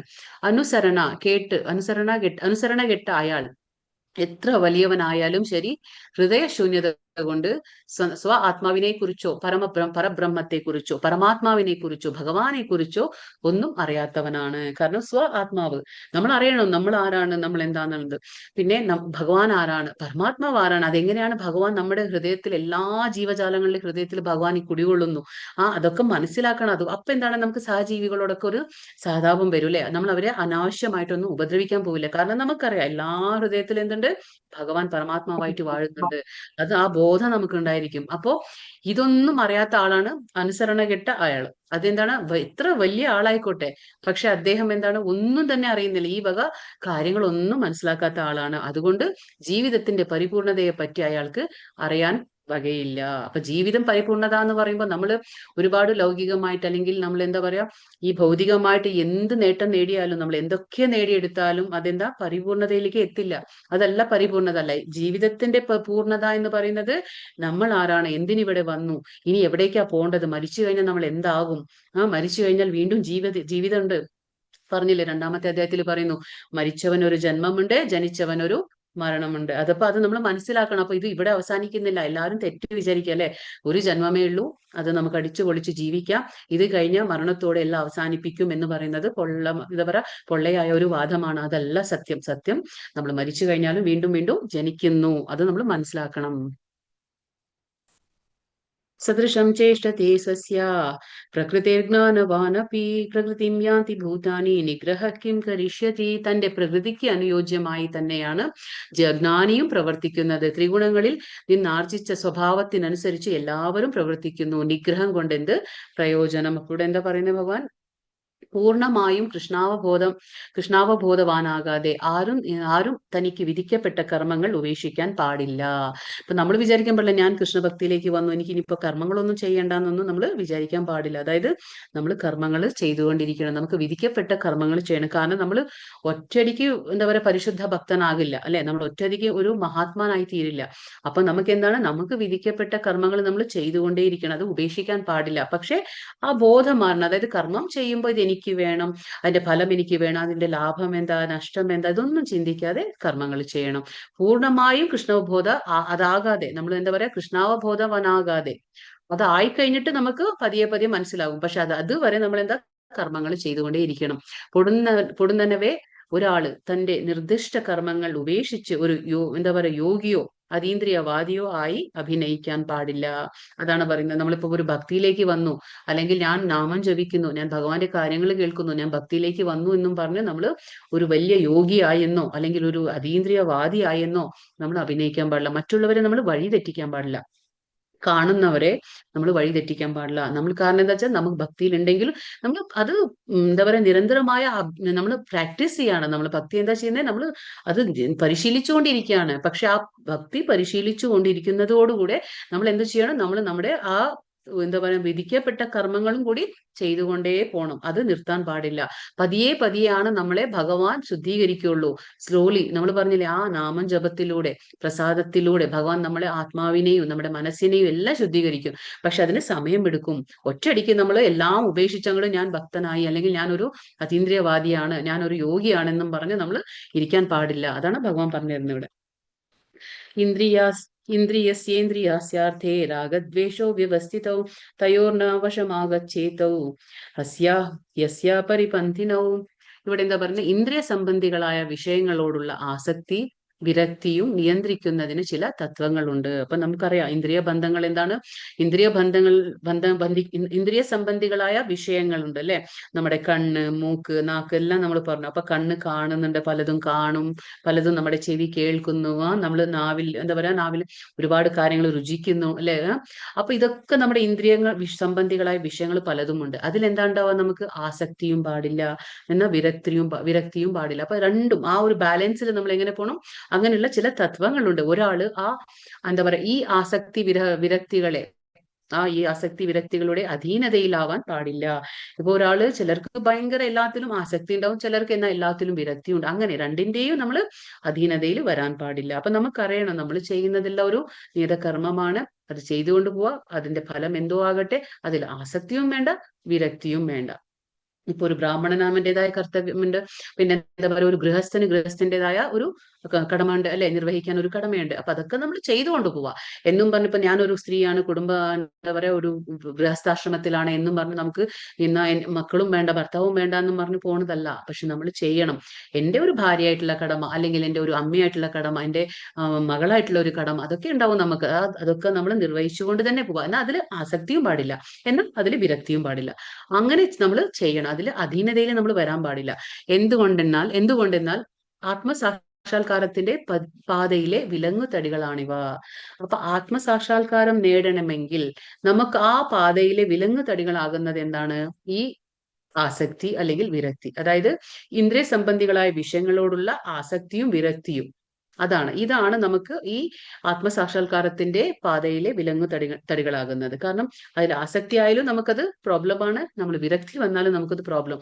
അതിനെ നമ്മൾ അധീനതയിലാകാൻ പാടില്ല. ഈ ആസക്തി വിരക്തികളിൽ അധീനതയിൽ ആകാൻ പാടില്ല. അതെന്താന്ന് വെച്ചാൽ നമ്മൾ ആസക്തി വിരക്തിയുടെ അധീനതയിലാകുമ്പോൾ അത് നമുക്കൊരു വിലങ്ങുതടിയാകാണ്. ഏതില്, ആത്മസാക്ഷാത്കാരത്തിന്റെ വഴിയിലെ. ഭൗതിക ശരീരം നിലനിൽക്കുന്ന കാലത്തോളം അതിന്റെ അത്യാവശ്യങ്ങൾ നിറവേറ്റാവുന്നതാണ്. അപ്പൊ അതാ ഭഗവാൻ പറയുന്നത്, ഭൗതിക ശരീരം നമുക്കിപ്പോ ഈ ശരീരമുണ്ടല്ലേ. കാരണം നമുക്ക് ഈ ശരീരം നഷ്ടപ്പെടുമ്പോൾ നമുക്ക് ഭക്തി ചെയ്യാൻ പറ്റുമോ, ഭഗവാന്റെ സേവനം അനുഷ്ഠിക്കാൻ പറ്റുമോ, പറ്റില്ല. അതുകൊണ്ട് ഈ ശരീരം ആവശ്യമാണ്. കാരണം ഭഗവത് സേവനത്തിന് നമുക്കൊരു മാധ്യമം വേണം, ഒരു മീഡിയം എന്ന് പറയില്ലേ, അത് വേണം. എന്തുകൊണ്ടാണ് നമുക്ക് ഭഗവാനെ ഭക്തി ചെയ്യാൻ പറ്റുക, നമുക്ക് ഈ ശരീരം ഭഗവാൻ തന്നിട്ട്. അപ്പൊ ഈ ശരീരം കൊണ്ട് മാത്രമേ നമുക്ക് ഭഗവത് സേവനം നടത്താൻ പറ്റുള്ളൂ. അപ്പൊ കൈ കൊണ്ടും കാൽ കൊണ്ടും ഇന്നലെ നമ്മൾ കണ്ടില്ലേ, സവൈ മന പദ കൃഷ്ണ പദാരൈവിന്ദയൂർ, അംബരീഷ് മഹാരാജാവിന്റെ കണ്ടു. അപ്പൊ അംബരീഷ് മഹാരാജ കണ്ണിനെ എങ്ങനെ ഉപയോഗിച്ചു, ചെവികളെ എങ്ങനെ ഉപയോഗിച്ചു, കൈകൾ എങ്ങനെ ഉപയോഗിച്ചു, കാലുകൾ എങ്ങനെ ഉപയോഗിച്ചു. അപ്പൊ നമുക്ക് ഓരോ അവയവങ്ങളും ഭഗവാൻ തന്നിട്ടുണ്ടെങ്കിൽ അത് ശരിയായ രീതിയിൽ ഭഗവാൻ ഉപയോഗിക്കണം. അതുകൊണ്ട് എന്താണ്, ശരീരം നിലനിൽക്കുന്ന കാലത്തോളം നമ്മൾ എന്താണ്, അതിന്റെ അത്യാവശ്യങ്ങൾ നിറവേറ്റാവുന്നതാണ്. അങ്ങനെയാണ്. അപ്പൊ നിയമാനുസൃതമായ ഇന്ദ്രിയ സുഖഭോഗങ്ങളും ഒരാളെ വഴി തെറ്റിച്ചെന്നും വരാം. അപ്പൊ ചില സമയത്ത് അനുസൃതമായ ഇന്ദ്രിയ സുഖഭോഗങ്ങൾ അനുവദിച്ചിട്ടുണ്ടാവും. ഇപ്പൊ ഒരു ശാസ്ത്രം എന്നത് വേദോക്തികൾ അല്ലെങ്കിൽ വേദോപദിഷ്ടമായ ഒരു പല കാര്യങ്ങളുണ്ട്. പക്ഷെ എന്നും പറഞ്ഞ് നമ്മൾ അത് ചെയ്യുമ്പോൾ അത് പലപ്പോഴും നമ്മൾ എന്താണ്, വഴി തെറ്റിച്ചു എന്ന് വരാം. പക്ഷെ അത് നമ്മൾ ശരിയായ രീതിയിൽ മനസ്സിലാക്കിയിട്ട് വേണം ചെയ്യാൻ. ഉദാഹരണത്തിന് ഇപ്പൊ പറയാണ്, രാജവീഥികളിൽ പോലും വാഹന അപകടം സംഭവിക്കാൻ ഇടയുണ്ടാവും. അതാണിപ്പോ. അപ്പൊ ഒരു വാഹനാപകടം അപകടം എപ്പോൾ സംഭവിക്കും? ഒരു രാജവീഥി ആയിരിക്കാം അത്. നമ്മൾ റോയൽ പാത്ത് എന്ന് പറയില്ലേ? അപ്പൊ even on the royal path നമ്മൾ എന്ത് പറയും? ആ റോയൽ പാത്തിലും എന്താ പറയാ, ആക്സിഡന്റ്സ് സംഭവിക്കും. അതാണ് പറയുന്നത്. അപ്പൊ ഉദാഹരണത്തിന് നമ്മൾ എത്ര വലിയ ഭക്തനായാലും നമ്മളെ കൊണ്ട് തെറ്റുകൾ സംഭവിക്കാനുള്ള സാധ്യത ഒരുപാട് ഉണ്ടായിരിക്കും. അതാ പറയുന്നത്. അപ്പൊ എത്ര ശ്രദ്ധാപൂർവം സൂക്ഷിച്ചു പോരുന്ന രാജവീഥിയിൽ വെച്ചും അപകടങ്ങൾ ഉണ്ടാവില്ല എന്ന് ഉറപ്പിച്ചു പറയാനാവില്ല. അതായത് നമ്മളിപ്പോ എത്ര ഭക്തിയുത സേവനം അനുഷ്ഠിക്കുമ്പോഴും നമ്മുടെ ഭാഗത്തു നിന്ന് തെറ്റുകൾ സംഭവിക്കാൻ, പതനത്തിന് അല്ലെങ്കിൽ നമ്മുടെ വീഴ്ചയ്ക്ക് സാധ്യതകൾ ഉണ്ടായിരിക്കും. അപ്പൊ നമ്മൾ വളരെ ശ്രദ്ധയോടെ നമ്മൾ എന്താണ്, നമ്മുടെ ഈ ശരീരം നിലനിർത്തുന്നവരെ നമ്മൾ അതിന്റെ ആവശ്യങ്ങളെ നിറവേറ്റിക്കൊണ്ടു വരണം. പക്ഷെ ആസക്തി വിരക്തി ഒന്നും കൂടാതെ. ശ്രേയാൻ സ്വധർമ്മോ വിഗുണ പരധർമാത് അനുഷ്ഠിതാൻ സ്വധർമ്മേ നിധനം ശ്രേയ പരധർമ്മോ ഭയാവഹ. അപ്പൊ പറയണ ഇവിടെ, തെറ്റോടുകൂടിയാണെങ്കിൽ പോലും തനിക്ക് വിധിക്കപ്പെട്ടിട്ടുള്ള ചുമതലകൾ നിറവേറ്റുകയാണ് അന്യരുടെ കർത്തവ്യങ്ങൾ ഭംഗിയായി നിർവഹിക്കുന്നതിനേക്കാൾ നല്ലത്. അപ്പൊ അതായത് അവനവന്റെ കാര്യങ്ങൾ, അതിപ്പോ നമുക്ക് ശരിക്കും ചെയ്യാൻ പറ്റില്ലെങ്കിലും തെറ്റായിട്ടാണെങ്കിലും അവനവന്റെ കാര്യങ്ങൾ ചെയ്യുന്നതാണ് ഉത്തമം. അല്ലാതെ മറ്റുള്ളവരുടെ കാര്യങ്ങൾ പരിപൂർണമായി ചെയ്യുന്നതിനേക്കാൾ ഭേദം അവനവന്റെ കാര്യങ്ങൾ തെറ്റായിട്ടെങ്കിലും ചെയ്യുന്നതാണ് നല്ലത്. അതാ പറഞ്ഞ, തെറ്റോടുകൂടിയാണെങ്കിൽ തനിക്ക് വിധിക്കപ്പെട്ടിട്ടുള്ള ചുമതല നിറവേറ്റണം. പക്ഷെ അന്യരുടെ കർത്തവ്യങ്ങൾ ഭംഗിയായി നിർവഹിക്കുക എന്ന് വിചാരിച്ച് അത് ചെയ്യാൻ പാടില്ല. സ്വകൃത്യ നിർവഹണത്തിൽ നാശം സംഭവിക്കുന്നതും മറ്റുള്ളവരുടെ കർമ്മം ചെയ്യുന്നതിനേക്കാൾ ശ്രേയസ്കരം. അതായത് എന്റെ കർമ്മം എന്താണ്? അപ്പൊ ഞാൻ പറഞ്ഞില്ലേ, 4 ആശ്രമങ്ങൾ, 4 വർണ്ണങ്ങൾ എല്ലാം ഉണ്ട്. അപ്പൊ ഈ 4 വർണ്ണങ്ങളും ആശ്രമങ്ങളും അനുസരിച്ച് എനിക്ക് എന്താണോ വിധിക്കപ്പെട്ടിട്ടുള്ള കർമ്മം അത് ഞാൻ ചെയ്യണം. അതല്ലാതെ നമുക്കറിയാം ഈ വർണ്ണാശ്രമം എങ്ങനെയാണ് ഭഗവാൻ ഉണ്ടാക്കിയിട്ടുള്ളത്? ഗുണത്തിന്റെയും കർമ്മത്തിന്റെയും അടിസ്ഥാനത്തിലാണ് ഭഗവാൻ ഇതൊക്കെ സൃഷ്ടിച്ചിട്ടുള്ളത്. വർണ്ണങ്ങൾ, ബ്രാഹ്മണൻ, ക്ഷത്രിയ, വൈശ്യ, ശൂദ്ര. നമുക്കറിയാം ബ്രാഹ്മണൻ സത്വഗുണം, ക്ഷത്രിയൻ രജോ ഗുണം, വൈശ്യ എന്താണ്? രജോ ഗുണ തമോ ഗുണമാണ്, സമ്മിശ്രം. അതേപോലെ ശൂദ്രൻ എന്ന് പറയുമ്പോൾ വരും തമോ ഗുണത്തിലുള്ള. അപ്പൊ ഈ ഓരോ ഗുണത്തിന്റെയും കർമ്മത്തിന്റെ അടിസ്ഥാനത്തിലാണ്. അപ്പൊ നമ്മൾ ഏതിലാണോ പെടുന്നത് അതനുസരിച്ച് നമ്മൾ കർമ്മം ചെയ്യണം. അല്ലാതെ ഇപ്പൊ ഞാൻ ഒരു ബ്രാഹ്മണനായി ജനിച്ച് ഞാനില്ല ക്ഷത്രിയന്റെ ധർമ്മം ഞാൻ നിർവഹിക്കുക എന്ന് പറയുമ്പോൾ അത് തെറ്റ്. കാരണം ഒരുപക്ഷെ ഇപ്പൊ ഞാൻ ക്ഷത്രിയന്റെ ധർമ്മം പരിപൂർണമായിട്ട് നിർവഹിക്കാൻ കഴിവുണ്ടായിരിക്കും. അതല്ല അത് പറയുന്നത് ഭഗവാൻ. നിന്റെ ഏതാണോ കർമ്മം, നിന്റെ ഏതാണോ ധർമ്മം, അത് നീ തെറ്റായിട്ടാണെങ്കിലും അത് നീ അനുസരിക്കുക, അത് ചെയ്യണം നീ. അല്ലാതെ മറ്റുള്ളവരുടെ ആ കർമ്മം സ്വീകരിച്ച് അത് ഞാൻ ഭംഗിയായി നിറവേറ്റിക്കൊള്ളാം, അതല്ല ഭഗവാൻ പറയുന്നത്. അവനവന്റെ ചെയ്യണം, അത് തെറ്റായാലും സാരമില്ല, അതാണ് ശ്രേയസ്കരം. അല്ലാതെ അന്യരുടെ വഴി സ്വീകരിക്കുന്നത് ആപത്കരമാണ്. അതാണ് ഇവിടെ ഭഗവാൻ പറയുന്നത്, അന്യരുടെ വഴി സ്വീകരിക്കാൻ പാടില്ല. ഇപ്പോ ഒരു ബ്രാഹ്മണൻ, ആ ബ്രാഹ്മണന് സാത്വിക സ്വഭാവക്കാരനാണ്. അവൻ അത് വിട്ടിട്ട് ആ സാത്വിക ഗുണത്തിലിരിക്കണം. സാത്വിക ഗുണത്തിലിരുന്ന് ചെയ്യേണ്ട എന്താ പറയാ, വേദജ്ഞാനം ഉണ്ടായിരിക്കണം, മന്ത്രജപം ഉണ്ടായിരിക്കണം, യജ്ഞയാഗാദികൾ ചെയ്യണം, മറ്റുള്ളവർക്ക് ആ ജ്ഞാനം പകർത്തി കൊടുക്കണം. ഇതാണ് അവന്റെ കർത്തവ്യം, അവന്റെ ഡ്യൂട്ടി. പക്ഷെ ഈ ബ്രാഹ്മണൻ അത് വേണ്ട എന്ന് വെച്ച്, ഇല്ല ഞാൻ ക്ഷത്രിയനാകാൻ, ഞാൻ യുദ്ധം ചെയ്യാന്ന് തീരുമാനിക്കുമ്പോൾ അതല്ല അതിന്റെ പരിപൂർണത. അതാണ് ഭഗവാൻ പറയുന്നത്. നേരെ മറിച്ച് ഒരു ക്ഷത്രിയൻ എന്താ ജോലി? ക്ഷത്രിയന്റെ ജോലി എന്താന്ന് പറഞ്ഞാൽ യുദ്ധം ചെയ്യുക. നമ്മൾ മനസ്സിലാക്കി, ക്ഷത്രിയ എന്ന് പറഞ്ഞ എന്താണ്? ആപത്തിൽ നിന്നും നമ്മളെ രക്ഷിക്കുന്നവൻ, അല്ലെ? നമ്മളെ ആ ബുദ്ധിമുട്ടിൽ നിന്ന് രക്ഷിക്കുന്നവനാണ് ക്ഷത്രിയൻ. അപ്പൊ ആ ക്ഷത്രിയന്റെ ധർമ്മമാണ് പ്രജകളെ സംരക്ഷിക്കുക എന്നത് രാജാവിന്റെ. നേരെ മറിച്ച് ഇപ്പൊ രാജാവ് പറയണ, ഇല്ല ഞാൻ ബ്രാഹ്മണനായി തീർന്നോളാം, അല്ലെങ്കിൽ ഞാൻ സന്യാസം സ്വീകരിച്ചോളാം എന്ന് പറയുന്നത് തെറ്റാണ്. കാരണം അവന്റെ ധർമ്മം എന്താണോ അത് തെറ്റായിട്ടെങ്കിലും അത് സ്വീകരിക്കണം. അല്ലാതെ മറ്റുള്ളവരുടെ ധർമ്മം എന്ന് പറഞ്ഞ കർത്തവ്യബോധം അത് നമ്മൾ ഏറ്റെടുക്കാൻ പാടില്ല. അതാണ് ഭഗവാൻ പറയുന്നത്. അത് ആപത്കരമാണെന്ന് ഭഗവാൻ പറയുന്നത്. ഭൗതികമായാലും ആധ്യാത്മികമായാലും തനിക്ക് വിധിക്കപ്പെട്ട കർമ്മങ്ങളിൽ തന്നെ മരണം വരെയും ഉറച്ചു നിൽക്കുന്നതാണ് മറ്റുള്ളവരെ അനുകരിക്കുന്നതിനേക്കാൾ നല്ലത്. അതാണ് പറഞ്ഞത്. മരിക്കും വരെ നമ്മൾ എങ്ങനെ ജീവിക്കണം? നമ്മുടെ ഭൗതികമായാലായിക്കോട്ടെ ആധ്യാത്മികമായിട്ടായിക്കോട്ടെ നമുക്ക് വിധിക്കപ്പെട്ട കർമ്മങ്ങളിൽ തന്നെ നമ്മുടെ മരണം വരെ നമ്മൾ ഉറച്ചു നിൽക്കണം. അതല്ലാതെ മറ്റുള്ളവരെ അനുകരിക്കാൻ നമ്മൾ പോകാൻ പാടില്ല. അതാണ് പറയുന്നത്. അതാണ് ഭഗവാൻ ഇവിടെ പറഞ്ഞു മനസ്സിലാക്കി തരുന്നത്. അർജുന ഉവാച അഥ കേന പ്രയുക്തോയം പാപം ചരതി പൂരുഷഃ അനിച്ഛിന്നപി വാഷ്ണേയ ബലാദിവ നിയോജിതഃ. ഇവിടെ എന്താ പറയുന്നത്? അർജുനൻ പറയാണ് വാഷ്ണേയ ആരാണ്? കൃഷ്ണനെ വാഷ്ണേയ എന്ന് കൂടി വിളിക്കും. കാരണം എന്താണ്? കൃഷ്ണൻ വൃഷ്ണി കുലത്തിൽ ജനിച്ചവനാണ്. വൃഷ്ണി കുലം എന്ന് പറഞ്ഞാൽ യദുകുലം നമുക്ക് എല്ലാവർക്കും അറിയാം, അല്ലെ? യദു രാജവംശത്തിന്റെ ഉപകുലമാണ് വൃഷ്ണികുലം. അപ്പൊ അതിൽ തന്നെ വരുന്നതാണ് വൃഷ്ണികുലം. അപ്പൊ ഉപകുലം എന്ന് പറയും, സബ് ക്ലാൻ എന്ന് പറയും. അപ്പൊ അതിൽ ജനിച്ചവനായതുകൊണ്ട് ഭഗവാനെ വാഷ്ണേയ എന്ന് വിളിക്കുന്നു. വൃഷ്ണികുലത്തിൽ ജനിച്ചവനെ അപ്പൊ പറയണ ഏതിനാലാണ് ഒരാള് തനിക്ക് ഇഷ്ടമില്ലെങ്കിൽ പോലും ബലാത്കാരേണ എന്ന പോലെ പാപം ചെയ്യാൻ പ്രേരിതനാകുന്നത്. അപ്പൊ ചിലപ്പോ ഞാൻ പറയാം, നമ്മൾ ആദ്യത്തേതിലും പഠിച്ചു, നമ്മൾ ചിലപ്പോ ചില കർമ്മങ്ങളൊക്കെ ചെയ്തു പോകും, ചിലത് എന്താ പറയാ പറഞ്ഞു പോകും മറ്റുള്ളവരോട്. അതെങ്ങനെയാണ്? നമ്മൾ ഒരുപക്ഷെ ആഗ്രഹിച്ചിട്ടല്ല, പക്ഷെ നമ്മളത് പറഞ്ഞു പോകും. എന്നിട്ട് നമുക്കത് പറഞ്ഞതിന് ശേഷം അല്ലെങ്കിൽ പ്രവർത്തിച്ചതിന് ശേഷം നമുക്ക് എന്ത് തോന്നും? വേണ്ടായിരുന്നു, എന്താണ് ഞാൻ ഇങ്ങനെ ചെയ്തത്? നമുക്ക് സ്വയം ആയിട്ട് നമ്മൾ ഇരുന്ന് ചിന്തിക്കും അല്ലെ? അപ്പൊ എന്താണ് ഇതിനൊക്കെ കാരണം? അതാണ് അർജുനൻ ചോദിക്കുന്നത്. ചിലപ്പോൾ നമ്മൾ വേണ്ട എന്ന് വിചാരിച്ചാലും തനിക്ക് ഇഷ്ടമല്ലെങ്കിലും പോലും ബലാത്കാരേണ എന്ന പോലെ പാപം ചെയ്യാൻ നമ്മൾ എല്ലാവരും പ്രേരിതരാകുന്നത് എന്തിനാണ്? അത് ചോദിക്കുകയാണ്. അപ്പൊ ആത്യന്തിക എന്താ പറയാ, അന്തര്യാമിയായ പരമാത്മാവിനാൽ പ്രചോദിതങ്ങളല്ല ഇതെല്ലാം. ഇപ്പൊ നമുക്കറിയാം ഭഗവാൻ എവിടെയുണ്ട്? ഉള്ളിലിരുന്ന് നമ്മുടെ പരമാത്മാ രൂപത്തിൽ ഉള്ളിൽ ഭഗവാൻ ഇരിക്കുന്നു. നമ്മുടെ ചൈത്യ ഗുരുവാണ്, നമ്മുടെ ചൈത്യ ഗുരുവാണ്. അത് നമുക്കൊരു ഉൾവിളി തരും. പക്ഷേ നമ്മളത് ആരും ശ്രദ്ധിക്കാറില്ല. കാരണം എന്താന്ന് വെച്ചാല് നമ്മൾ ഈ ഭൗതികതയിൽ അത്രയും മുങ്ങിയിരിക്കുകയാണ്. അപ്പൊ നമുക്ക് എന്താണ് ഇവിടുത്തെ കാര്യങ്ങളും ഇവിടുത്തെ ആ ഒരു വൈവിധ്യങ്ങളിൽ നമ്മൾ മോഹിതരാവാണ്. അപ്പൊ നമുക്ക് ഉൾവിളിയൊന്നും നമുക്ക് കേൾക്കാറില്ല. ഭഗവാൻ നമുക്ക് ഒരു തെറ്റ് ചെയ്യുമ്പോൾ നമുക്ക് പലപ്പോഴും തോന്നും അല്ലേ, വേണ്ടായിരുന്നു, ചെയ്യണ്ട എന്നുള്ള ഒരു വിളി വരും നമുക്ക്. പക്ഷെ എങ്കിലും നമ്മളിത് ചെയ്തു പോകും. എന്നിട്ട് നമ്മൾ പശ്ചാത്തപിക്കും.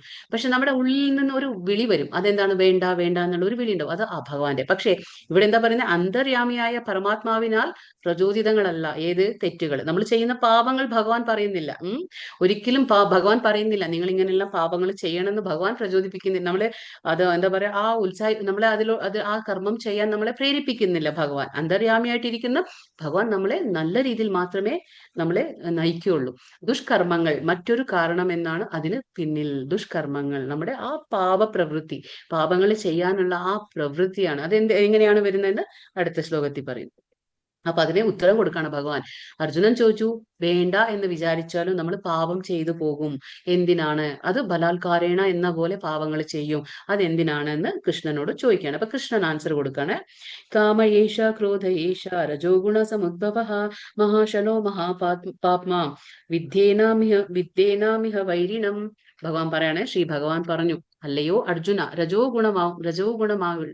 ഗുണവുമായുള്ള സമ്പർക്കത്തിൽ നിന്നുണ്ടാകുന്നതാണ് പിന്നീട് ക്രോധമായി തീരുന്നതുമായ കാമമാണ് ഇതിനെ പ്രേരിപ്പിക്കുന്നത്. എന്താണ്? അപ്പോ ഇതിനൊക്കെ പ്രേരിപ്പിക്കുന്നത് എന്താണ്? കാമം മൂലം ക്രോധം. കാമയേഷ ക്രോധയേഷ. അപ്പൊ അതവൻ ആദ്യം കാമം, രജോ ഗുണമാണ് കാമം ഏതിലാ? രജോ ഗുണത്തിലാണ്. അതിൽ നിന്ന് എന്ത് വരും? ക്രോധം തമോ ഗുണത്തിലാണ്. കാമം രജോ ഗുണമാണെങ്കിൽ അതിൽ നിന്ന് നമ്മൾ എവിടേക്കാ വീഴുന്നത്? നേരെ ക്രോധത്തിലേക്ക്. ക്രോധം എവിടെയാണ്? തമോ ഗുണം. അപ്പൊ ക്രാമത്തിൽ നിന്ന് ക്രോധത്തിലേക്ക് എത്തും നമ്മള്. അപ്പൊ എല്ലാം നശിപ്പിക്കുന്ന ഈ മഹാപാപമാണ് ഇഹലോകത്തിലെ ശത്രു. അപ്പൊ ഇഹലോകത്തിലെ ശത്രു ഏതാണ്? നമ്മൾ മനസ്സിലാക്കി, കാമമാണ്. ഇഹലോകത്തിലെ ശത്രു കാമം. ഈ കാമം എന്താ? നമ്മൾക്ക് എല്ലാവർക്കും അറിയാം അല്ലെ? രണ്ടാമത്തെ അധ്യായത്തിൽ നമ്മൾ പഠിച്ചു, ധ്യായത്തോ വിഷയാൻ പുംസ സംഗസ്തേഷു ഉപജായത്തെ സംഗാത് സഞ്ജായത്തെ കാമാത് ക്രോധോ വിജായത്തെ. ഇങ്ങനെയുള്ള നമ്മൾ ആ 8 സ്റ്റെപ്പുകൾ പഠിച്ചില്ലേ? ആദ്യത്തെ സ്റ്റെപ്പ് എന്താണ്? നമ്മൾ ഇന്ദ്രിയ വിഷയങ്ങളെ കുറിച്ച് ചിന്തിക്കും. അതായത് എനിക്ക് ഒരു വീട് വേണം, അല്ലെങ്കിൽ ഒരുപാട് പൈസ ഉണ്ടാക്കണം, പണം ഉണ്ടാക്കണം. ഇതൊക്കെയാണ് നമ്മുടെ ആ ഇന്ദ്രിയ വിഷയങ്ങളെ കുറിച്ച് നമ്മൾ ചിന്തിക്കുന്നത്. അങ്ങനെയുള്ള ചിന്തകൾ വരും. അതെന്താണ്? അത് എവിടുന്ന് ആ ചിന്ത മാറി എന്താവും? ആസക്തി. അതിനോടുള്ള ഒരുപാട് ആസക്തി വരും. ഇൻട്രസ്റ്റ് എന്ന് നമ്മൾ പറയില്ലേ? ഒരുപാട് ആ കാര്യത്തിൽ തന്നെ ഇങ്ങനെ മനസ്സ് ചിന്തിച്ചുകൊണ്ടേയിരിക്കും. അവസാനം അത് ആസക്തി എന്തായിത്തീരും? കാമം, അതിയായ ആഗ്രഹം.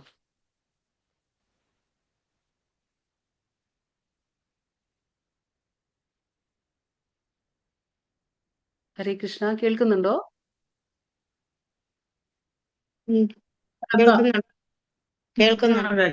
കേൾക്കുന്നുണ്ടോ? സ്ക്രീൻ കാണുന്നുണ്ടോ? കാണുന്നുണ്ടോ? ഓക്കെ. നെറ്റ്വർക്ക് ഇഷ്യൂ ആയി. ഓക്കെ. അപ്പോ കാമം. അപ്പൊ നമ്മൾ എന്താ പറഞ്ഞ, ഒരുപാട് ഇന്ദ്രിയ വിഷയങ്ങളെ കുറിച്ച് ചിന്തിക്കുന്നു, അവിടുന്ന് ആസക്തി വന്നു, പിന്നെ കാമം. അത് എന്താ പറയാ, കാമം എന്ന് പറഞ്ഞാൽ ഒരുപാട് അമിതമായ ആഗ്രഹം. എനിക്കത് വേണമെന്ന് നമ്മൾ ഇങ്ങനെ ചിന്തിക്കില്ല. എനിക്കത് വേണം, എന്ത് തന്നെയായാലും എനിക്ക് വേണം. അപ്പൊ പിന്നെ എന്തായി? അത് കിട്ടാതെ വരുമ്പോഴത്തെ ആ ക്രോധം. പിന്നെ ചിലപ്പോൾ നമ്മുടെ മനസ്സിലിടോ, നമ്മൾ പുറമെ കാണിക്കില്ലായിരിക്കും. ചിലപ്പോ നമ്മൾ പുറമെ ആരോടും പറയില്ല എന്റെ ആഗ്രഹങ്ങൾ എന്തായിരുന്നു. നമ്മൾ ഉള്ളിൽ വെച്ച് തന്നെ അത് പുലർത്തിക്കൊണ്ട് വരും. എന്നിട്ട് എന്താണ്? ആ തക്കം പാത്ത് നമ്മുടെ ആ കാമം എന്താണ്? ക്രോധമായി തീരും. നമുക്കറിയില്ല അത്. പിന്നെ അത് എപ്പോഴാ ക്രോധമായി മാറിയതെന്ന് നമുക്കറിയില്ല. പിന്നീട് നമ്മൾ ഓരോന്നും പ്രവർത്തിച്ചു പോകും, പിന്നീട് നമ്മൾ ഓരോന്നും പറഞ്ഞു പോകും അല്ലെ. നമുക്കൊരു ആളെ കുറിച്ച് ഒരുപാട് ചിന്തിക്കും നമ്മൾ, അവരെ എനിക്ക് ഇഷ്ടമല്ല ഇഷ്ടമല്ല എന്ന് നമ്മൾ ചിന്തിക്കുമ്പോൾ എന്താ സംഭവിക്കാതെ അതങ്ങനെ നമ്മുടെ മനസ്സിൽ ഇങ്ങനെ ഇരുന്ന ആ ചിന്ത പിന്നെ അത് ചിലപ്പോൾ ക്രോധമായി മാറി പിന്നെ ഒരു അവസരം വരുമ്പോൾ നമ്മൾ അവരോട് എന്താ പറയാ, നമുക്ക് ആവശ്യമല്ലാത്ത കുറെ കാര്യങ്ങൾ സംഭവിച്ചു പോകും അല്ലെ. അല്ലെങ്കിൽ നമ്മൾ വേണ്ടാത്തത് പറയും, അല്ലെങ്കിൽ നമ്മൾ വേണ്ടാത്തത് പ്രവർത്തിച്ചു പോകും. പിന്നെ നമ്മൾ ഇരുന്ന് ആലോചിക്കും, വേണ്ടായിരുന്നു ഇതൊക്കെ നമ്മൾ എന്തിനു ചെയ്തു എന്നല്ലേ. ഇതൊക്കെ എന്താണ്, കാമത്തിൽ നിന്നാണ് ഇതിന്റെ തുടക്കം. കാമത്തിൽ നിന്ന് ആ ആഗ്രഹം, അതിയായ ആഗ്രഹം, അത് രജോ ഗുണത്തിൽ നിന്നും തമോ ഗുണത്തിലേക്ക് നമ്മളെ എത്തിക്കുന്നു. ക്രോധം തമോ ഗുണമാണ്. അപ്പൊ അത് നമ്മളെ എല്ലാം പ്രേരിപ്പിക്കുകയാണ്, വേണ്ടാത്ത കർമ്മങ്ങൾ ചെയ്യാൻ, പാപം ചെയ്യാൻ നമ്മളെ അത് പ്രേരിപ്പിക്കുകയാണ്. അതുകൊണ്ട് അത് നമ്മുടെ ഇഹലോകത്തിലെ ശത്രുവാണ് കാമം. അപ്പൊ ആ കാമം നമുക്ക് മനസ്സിലായി, നമ്മുടെ ഇഹലോകത്തിലെ ശത്രു കാമം. അതായത് ഒരു ജീവസത്ത ഭൗതിക സൃഷ്ടിയുമായി ബന്ധപ്പെടുമ്പോൾ എന്താ പറയുക, രജോ ഗുണവുമായുള്ള ആ സമ്പർക്കത്തിന്റെ ഫലമായി അവന്റെ ശാശ്വതമായ കൃഷ്ണ പ്രേമം കാമമായി പരിണമിക്കുന്നു. അതാ നമ്മൾ പറയുന്നത്. ഇപ്പൊ നമുക്ക് എന്താണ്, നമുക്ക് എല്ലാവർക്കും നമ്മൾ ഭഗവാന്റെ അംശമായതുകൊണ്ട് നമ്മൾ ഭഗവാന്റെ ഉത്കൃഷ്ട ശക്തിയാണ്. നമ്മൾ ഭൗതിക പ്രപഞ്ചം അധമ ശക്തിയാണ്, പക്ഷെ നമ്മൾ എന്താണ്, ഉത്കൃഷ്ട ശക്തിയാണ്. പക്ഷെ നമ്മൾ ഭഗവാനിൽ നിന്നും വേറിട്ട് നിൽക്കുമ്പോൾ, നമ്മൾ ഈ ഭൗതിക പ്രപഞ്ചത്തിന്റെ 3 ഗുണങ്ങളായി സമ്പർക്കത്തിൽ വരുമ്പോൾ നമുക്ക് ഈ ഗുണങ്ങളുടെ അടിയിലാണ്, കീഴിലാണ് നമ്മൾ ഓരോന്നും കർമ്മങ്ങൾ ചെയ്തു പോകുന്നത്. അപ്പൊ ആ സമ്പർക്കത്തിൽ നിന്ന് നമ്മൾ എന്താണ്, ഭഗവാനുമായിട്ടുള്ള ശാശ്വത ബന്ധത്തെ നമ്മൾ മറന്ന്, ഭഗവാനായിട്ടുള്ളതാണ് ശരിക്കുള്ള പ്രേമം, അല്ലാത്തതെല്ലാം കാമമാണ്. ഭഗവാനോട് നമുക്ക് തോന്നുന്നതാണ് പ്രേമം, അല്ലാത്തതെന്തും കാമമാണ്. നമ്മൾ പറഞ്ഞില്ലേ, ആത്മേന്ദ്രിയ പ്രീതി വാഞ്ച ധരേ പ്രേമനാമ ധരേ താരവാഞ്ച ബലി കാമ, കൃഷ്ണേന്ദ്രിയ പ്രീതിച്ച ധരേ പ്രേമനാമ. നമ്മൾ എന്താണ്, സ്വന്തത്തിന് ചെയ്യുന്നതെല്ലാം കാമമാണ്, ഭഗവാന് വേണ്ടി എന്ത് ചെയ്താൽ അതൊക്കെ പ്രേമമാണ്. അപ്പൊ അതാണ്, ആ പ്രേമം കാമമായിട്ട് പരിണമിക്കുകയാണ്.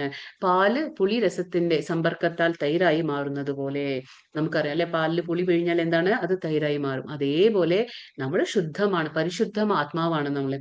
പക്ഷെ ഇവിടെ വരുമ്പോൾ എന്താ സംഭവിക്കുന്നത്, ആ സമ്പർക്കത്താൽ, ആ പ്രകൃതിയുടെ ഗുണത്തിന്റെ സമ്പർക്കം വരുമ്പോൾ നമുക്ക് ഭഗവാനായിട്ടുള്ള ബന്ധം മറന്ന് ആ ഭഗവാനോടുള്ള പ്രേമം കാമമായി തീരാണ്. കാമം എന്താ, സ്വന്തം ഇഷ്ടം സാധിക്കലാണ്. പക്ഷെ പ്രേമം എന്ന് പറഞ്ഞ സ്വന്തത്തിന്റെ കാര്യം നമ്മൾ മറക്കും, പക്ഷെ നമ്മൾ ഭഗവാന് വേണ്ടി സേവനം അനുഷ്ഠിക്കാൻ തുടങ്ങും.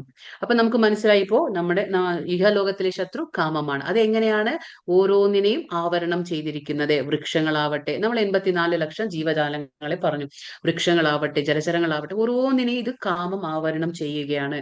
അതെങ്ങനെയാണെന്ന് നമുക്ക് നോക്കാം. ധൂമ്രേണാവ്രിയത്തെ വഹ്നിർയഥാദർശോ മലേന ച യഥോൽബേനാവൃതോ ഗർഭസ്തഥാ തേനേദമാവൃതം. ഇപ്പൊ പുക തീയിനെ എന്ന പോലെ, പൊടി കണ്ണാടിയെ എന്ന പോലെ, ഗർഭാശയം ഭ്രൂണത്തെ എന്ന പോലെയും ജീവാത്മാവിനെ വ്യത്യസ്തമായ അളവുകളിൽ കാമം ആവരണം ചെയ്തിരിക്കുന്നു. അപ്പൊ നമുക്ക് മനസ്സിലാക്കാം എങ്ങനെയാണ് ആവരണം ചെയ്തിരിക്കുന്നത്. എങ്ങനെയാണ് ഇപ്പോ ആദ്യം പറഞ്ഞു, പൊടി ഫസ്റ്റ് പറഞ്ഞു പുക തീനെ എന്ന പോലെ, പുക തീനെ എന്ന പോലെ മനുഷ്യന്മാരെയാണ് സൂചിപ്പിക്കുന്നത്. അടുത്തത് എന്ത് പറഞ്ഞു, പൊടി കണ്ണാടി എന്ന പോലെ, അത് പക്ഷി മൃഗാദികളെ സൂചിപ്പിക്കുന്നു. പിന്നെ പറഞ്ഞു ഗർഭാശയം ഭ്രൂണത്തെ എന്ന പോലെ, അത് വൃക്ഷങ്ങളെയാണ് സൂചിപ്പിക്കുന്നത്. അപ്പൊ ഗർഭാശയത്താൽ ആവൃതമായിരിക്കുന്ന ഭ്രൂണം നിസ്സഹായ അവസ്ഥയെ കാട്ടുന്നു. അപ്പൊ അത് നമ്മൾ പറഞ്ഞു, ഗർഭാശയം എന്താണ്, ആവരണം ചെയ്തിരിക്കുന്നത് വൃക്ഷങ്ങളെ. അപ്പൊ നമ്മൾ പറഞ്ഞു, അവബോധം എല്ലാരിലും ഉണ്ട്. അവബോധം മനുഷ്യരിലുണ്ട്, പക്ഷി മൃഗാദികളിലുണ്ട്, വൃക്ഷങ്ങളിലും അവബോധമുണ്ട്. പക്ഷെ വൃക്ഷങ്ങളിലെ അവബോധം ഒരു എന്താ പറയാ, ഡെഡ് കോൺഷ്യസ് എന്ന് നമ്മൾ പറയും. അതായത് അവർ അത്രയും ഒരു എന്താ പറയാ, കോൺഷ്യസ്നെസ്, എന്താ പറയാ, അവബോധം മന്ദമാണ്. അവർക്കൊന്നും തന്നെ പ്രകടിപ്പിക്കാനോ പ്രതികരിക്കാനോ പറ്റാത്തൊരു അവസ്ഥയിലാണ് വൃക്ഷങ്ങളുടെ അവബോധം. അപ്പൊ അത് നമുക്കറിയാപ്പോ, ഗർഭാശയത്തില് ഭ്രൂണത്തിന് അനങ്ങാൻ പോലും പറ്റാത്ത ഒരു അവസ്ഥയിലാണ് ആ ഭ്രൂണം ഉള്ളിൽ കിടക്കുക. 9 മാസം ഭ്രൂണം അമ്മയുടെ ഗർഭാശയത്തിൽ എങ്ങനെയാണ് ഒട്ടും അനങ്ങാൻ പറ്റാത്ത ഒരു അവസ്ഥയിലാണ് കിടക്കുന്നത്. അതൊരു അത്രയും നിസ്സഹായ അവസ്ഥയിലാണ് കിടക്കുന്നത്. അപ്പൊ അത്തരം ജീവിതം വൃക്ഷത്തിനോടാണ് ഉപമ ചെയ്തിരിക്കുന്നത്. വൃക്ഷങ്ങളോട് സമമത്രേ. പിന്നെ പൊടി മൂടിയ കണ്ണാടി പക്ഷി മൃഗാദികളോട്. അപ്പൊ അതിൽ നിന്നും കുറച്ച് മെച്ചപ്പെട്ടതാണ് പക്ഷി മൃഗാദികളും. കാരണം എന്താണെന്ന് വെച്ചാൽ പൊടി മൂടിയ കണ്ണാടി. അപ്പൊ കണ്ണാടി നമുക്കൊന്ന് തുടച്ച് ക്ലീൻ ആക്കുമ്പോൾ അതൊന്ന് വൃത്തിയായി മാറും അല്ലെ. അപ്പൊ കുറച്ചൂടെ പരിശ്രമം വേണം, അത്രയേ ഉള്ളൂ. അധികമില്ല, ഒരു എന്താ പറയാ, ചെറിയ തോതിൽ നമുക്ക് അവിടെ ഒരു പരിശ്രമിച്ചു കഴിഞ്ഞാൽ ആ പൊടി നമുക്ക് നീക്കി നമ്മുടെ ആ ഒരു പ്രതിബിംബം അതിൽ കാണാൻ കഴിയും. അപ്പോൾ അത്ര കുറച്ച് പരിശ്രമം അതിന് വേണം. പക്ഷേ പുക പുകയ്ക്കുള്ളിലെ തീ മനുഷ്യരോടും ഉപമിച്ചിരിക്കുകയാണ്. പുക തീയിനെ എന്ന പോലെ. അപ്പൊ തീയുണ്ട്, പക്ഷെ അത് പുക കാരണം തീ കാണുന്നില്ല. അപ്പൊ നമുക്ക് പുക എങ്ങനെ മാറ്റാം? പുക മാറ്റപ്പോ നമ്മളൊരു അടുപ്പ് കത്തിച്ചുകൊണ്ടിരിക്കുമ്പോൾ പുക എന്ന് പറയുമ്പോൾ നമ്മൾ എന്ത് ചെയ്യും? ഒന്ന് ജസ്റ്റ് ഒന്ന് ഊതി കൊടുത്താൽ ആ പുക മാറി തീ ആളിക്കത്തും. അപ്പൊ അത്രമാത്രം വളരെ ചെറിയ നിസ്സാരമായിട്ടുള്ള ഒരു പരിശ്രമം മതി നമുക്ക് ഈ മനുഷ്യന്മാർക്ക് എന്താണ് ആ ഒരു ഭഗവാനെ നമുക്ക് ആ കാമം ആവരണം ചെയ്തിരിക്കുന്ന നമ്മുടെ പരിശുദ്ധ ആത്മാവാണ് നമ്മളൊക്കെ. ആ പരിശുദ്ധതയെ നമുക്ക് തിരിച്ചെടുക്കാൻ പറ്റും. നമുക്ക് എന്താ അതെങ്ങനെയാ നമുക്ക് മനസ്സിലാക്കാന്ന് പറഞ്ഞാല് ആ ചെറിയൊരു തോതിൽ പരിശ്രമം എന്ന് പറയുമ്പോൾ നമുക്കൊരു ഭക്ത സംഘം കിട്ടുമ്പോൾ, ഭക്തജന സംസർഗം കിട്ടുമ്പോൾ, ഭഗവാന്റെ നാമം ഉച്ചാരണം ചെയ്യുമ്പോൾ, നമ്മുടെ ഹരിനാമം ജപിക്കുമ്പോൾ, ഭഗവാന്റെ പ്രസാദം കഴിക്കുമ്പോൾ, ഇതൊക്കെ മതി നമുക്ക്. അത്രേ നിസ്സാരമായിട്ടുള്ള ഒരു ചെറിയൊരു പ്രയത്നം കൊണ്ട് തന്നെ നമുക്ക് എന്താണ് നമ്മുടെ ആ അവബോധം, എന്താ പറയാ, പരിശുദ്ധമായ ആ ജീവാത്മാവിന്റെ അവബോധം ഈ കാമം ആവരണം ചെയ്തിരിക്കുകയാണ്. അത് നീങ്ങിക്കിട്ടും, അത് മാറിക്കിട്ടും. എന്നിട്ട് നമ്മൾ ശരിയായ സ്ഥിതിയിൽ നമ്മൾ സ്ഥിതി ചെയ്യും, ശരിയായ അവസ്ഥയിൽ നമ്മൾ സ്ഥിതി ചെയ്യും. അപ്പൊ നമുക്ക് ഭഗവാന്റെ കാര്യങ്ങളിൽ ഒരു രുചി വരും. ഭഗവാന്റെ കാര്യങ്ങളിൽ നമുക്ക് എന്താ പറയുക മുന്നോട്ട് പോകാൻ ഒരു അവസരം ലഭിക്കുകയാണ്. അപ്പൊ വളരെ നിസ്സാരമായിട്ടുള്ള ഒരു പരിശ്രമത്തിൽ നമുക്ക് ഭഗവത് പ്രാപ്തി നമുക്ക് കിട്ടും. അതാണ് പറയുന്നത്. കാമം ഇങ്ങനെയാണ് ഓരോരുത്തരെയും ആവരണം ചെയ്തിരിക്കുന്നത്. ആവൃതം ജ്ഞാനമേതേന അജ്ഞാനിനോ നിത്യവൈരിണ കാമരൂപേണ കൗന്തേയ ദുഷ്പൂരേണ അനലേന ച. ഇവിടെ ഒരിക്കലും പെടുത്താനാവാത്തതും തീ പോലെ ആളിക്കത്തുന്നതും തന്റെ എന്താ പറയാ നിത്യശത്രുവുമായ കാമത്താൽ വിവേകശാലികളായ ജീവാത്മാക്കളുടെ വിശുദ്ധമായ അവബോധം ആവരണം ചെയ്യപ്പെട്ടിരിക്കുന്നു. അപ്പൊ നമ്മുടെ ആവരണം നമ്മൾ പറഞ്ഞില്ലേ, നമ്മുടെ വിശുദ്ധമായ ആവരണമാണ് ഇത്, അവബോധമാണ്. പക്ഷെ നമ്മൾ ഉത്കൃഷ്ട ശക്തിയാണ്, ഭഗവാന്റെ അംശങ്ങളാണ്. പക്ഷെ ഇവിടെ വരുമ്പോൾ നമ്മുടെ എന്താ പറയാ അവബോധത്തെ, ഈ കാമം എന്നുള്ള ആ ഒരു സംഭവം, രജോ ഗുണത്തിൽ കാമം എന്താണ് നമ്മളെ അവബോധത്തെ ഇങ്ങനെ ആവരണം ചെയ്തിരിക്കുകയാണ്. അത് നീക്കണം നമ്മൾ. അത് നീക്കണമെങ്കിൽ കുറച്ച് നമുക്ക് പ്രയത്നിക്കണം. ആ പ്രയത്നം എന്താണ്? ഭക്തന്മാരുടെ സംഘത്തിൽ ഇരിക്കണം, ഭഗവാന്റെ കാര്യങ്ങൾ കൂടുതൽ കൂടുതൽ കേൾക്കണം, ഭഗവാന്റെ നാമങ്ങൾ ഉച്ചരിക്കണം, ഭഗവാന്റെ പ്രസാദം കഴിക്കണം. ഇങ്ങനെയൊക്കെ ചെയ്യുമ്പോൾ വിവേകശാലികളായ ജീവാത്മാക്കളുടെ വിശുദ്ധമായ അവബോധം ആവരണം ചെയ്യപ്പെട്ടിരിക്കുന്നു. അതിനെ നീക്കം ചെയ്യാൻ നമ്മൾ മനസ്സിലാക്കണം. ഇത് എങ്ങനെയാണ്? ഒരു ആത്മീയ ഗുരു ഉണ്ടായിരിക്കണം നമ്മുടെ ജീവിതത്തിൽ. എങ്കിലേ നമുക്ക് ഈ കാര്യങ്ങളൊക്കെ മനസ്സിലാക്കാൻ പറ്റുള്ളൂ. എന്താ പറയാ, കത്തിക്കൊണ്ടിരിക്കുന്ന തീയിൽ വീണ്ടും വീണ്ടും എണ്ണ ഒഴിച്ചാൽ തീ കെടുത്താനാവാത്തതുപോലെ ഇന്ദ്രിയ ഭോഗങ്ങൾ വർദ്ധിപ്പിച്ചുകൊണ്ട് കാമത്തെയും എന്താ പറയാ ശമിപ്പിക്കാൻ കഴിയില്ല. അപ്പൊ നമുക്ക് ഇപ്പൊ നമ്മൾ പറയില്ലേ, തീ കത്തുമ്പോ നമ്മൾ വീണ്ടും വീണ്ടും അതിലേക്ക് നെയ്യ് അല്ലെങ്കിൽ നെയ്യ് ഒഴിച്ചു കൊടുക്കുമ്പോ തീ വീണ്ടും വീണ്ടും കൂടുതൽ കത്തല്ലേ? നമ്മൾ എത്ര എണ്ണ ഒഴിക്കുന്നു, അത് വീണ്ടും വീണ്ടും കത്തിക്കൊണ്ടേയിരിക്കും. അതേപോലെയാണ് നമ്മുടെ ഇന്ദ്രിയ ഭോഗ ആസക്തികള്. നമ്മൾ എത്ര വേണ്ടാന്ന് വിചാരിച്ചാലും മനസ്സുകൊണ്ട് പക്ഷെ നമ്മൾ പ്രവർത്തിച്ചുകൊണ്ടേയിരിക്കും. നമുക്ക് വീണ്ടും വീണ്ടും ഇന്ദ്രിയ ഭോഗങ്ങളെ നമ്മൾ എന്താ പറയാ ആസക്തിയിൽ നമ്മൾ നിരതരായിക്കൊണ്ട് നമ്മൾ എന്താണ് വീണ്ടും വീണ്ടും അത് അനുഭവിച്ചുകൊണ്ടിരിക്കുക. അപ്പൊ വീണ്ടും വീണ്ടും അനുഭവിക്കുമ്പോൾ എത്രത്തോളം നമ്മൾ ഇന്ദ്രിയങ്ങൾക്ക് സുഖം കൊടുക്കുന്നോ അത്രത്തോളം സുഖം കൂടുന്നേ ഉള്ളൂ.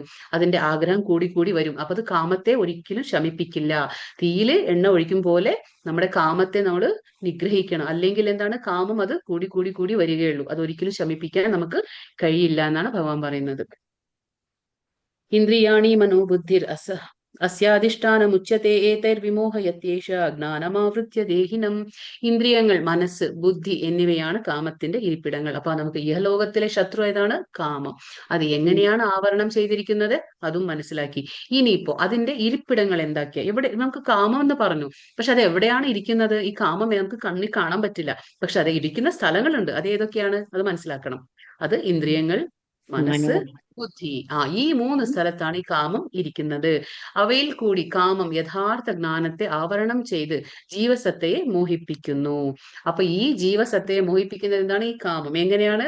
അത് ഇന്ദ്രിയങ്ങൾ മൂലം, മനസ്സ് മൂലം, ബുദ്ധി മൂലം. നമുക്കറിയാം ഇങ്ങനെയാണ് നമ്മുടെ ബുദ്ധി മോശമായി തീരുന്നത്. നമ്മുടെ മനസ്സ് കൺട്രോളിൽ ഉണ്ടാവില്ല, നമ്മുടെ നിയന്ത്രണത്തിൽ ഉണ്ടാവില്ല.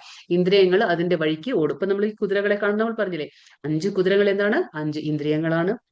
ആ കുതിരകളുടെ കടിഞ്ഞാണാകുന്നത് എന്താണ്? 5 കടിഞ്ഞാൺ എന്താണ്? മനസ്സാകുന്നു.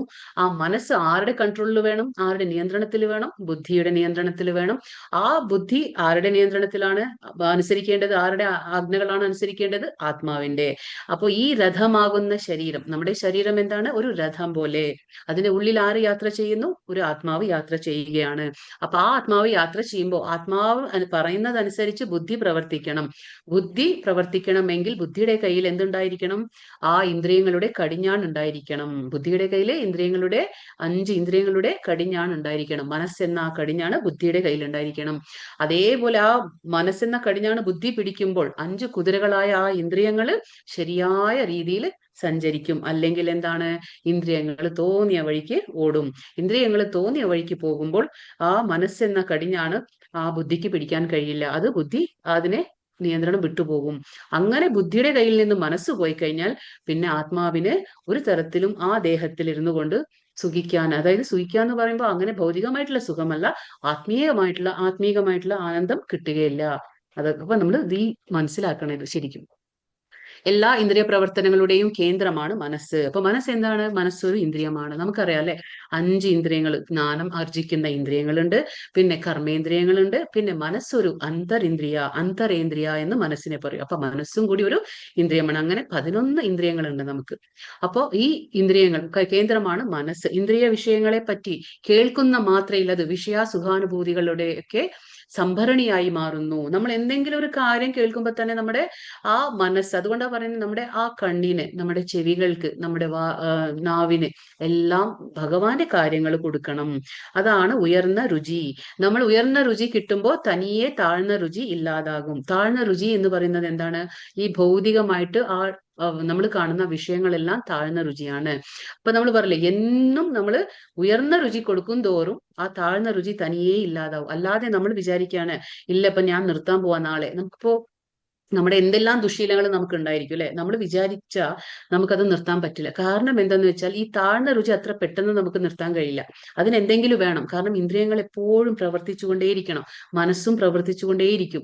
നമ്മളിപ്പോ വേണ്ടാന്ന് വിചാരിച്ച ഒരു അരമണിക്കൂർ മിണ്ടാതിരുന്നാലും നമ്മുടെ മനസ്സ് എവിടേക്കോ പോകും, എന്തൊക്കെയോ ചിന്തിച്ചുകൊണ്ടിരിക്കും. അപ്പൊ ആ പ്രവർത്തനാശീലമാണ് എപ്പോഴും മനസ്സ്. അപ്പൊ മനസ്സിന് പ്രവർത്തിക്കാതിരിക്കണമെങ്കിൽ എങ്ങനെ? അതിന് വേറെ ഒന്ന് കൊടുക്കണം. എന്ത് കൊടുക്കണം? ഹയർ ടേസ്റ്റ് എന്ന് പറയും. അത് ഉയർന്ന രുചി. എന്താണത്? ഭഗവാന്റെ കാര്യങ്ങള്. ഈ ഭഗവാന്റെ കാര്യങ്ങളെല്ലാം ഉയർന്ന രുചിയാണ്. കാരണം അത് ആത്മാവിന് മനസ്സിലാവും, നമുക്കറിയില്ല. നമ്മൾ ഈ എന്താ പറയാ, നമ്മുടെ അവബോധമൊക്കെ ഇങ്ങനെ ആവരണം ചെയ്തിരിക്കുന്നത് കൊണ്ട് നമുക്ക് മനസ്സിലാവില്ല. പക്ഷെ നമുക്ക് ഇഷ്ടമല്ലെങ്കിലും കുറച്ചു കാലം നമ്മൾ ഭഗവാന്റെ കാര്യങ്ങൾ ഇങ്ങനെ കേട്ടുകൊണ്ടേയിരുന്നാൽ, അതൊരു ശീലമാക്കി കഴിഞ്ഞാൽ ഭഗവാന്റെ കാര്യങ്ങൾ കേൾക്കുക, ഭഗവാന്റെ കാര്യങ്ങൾ ചെയ്യുക, നാമം ജപിക്കുക. ആദ്യമൊക്കെ നമുക്കൊരു ബുദ്ധിമുട്ടുണ്ടാവും, പ്രയാസം തോന്നും.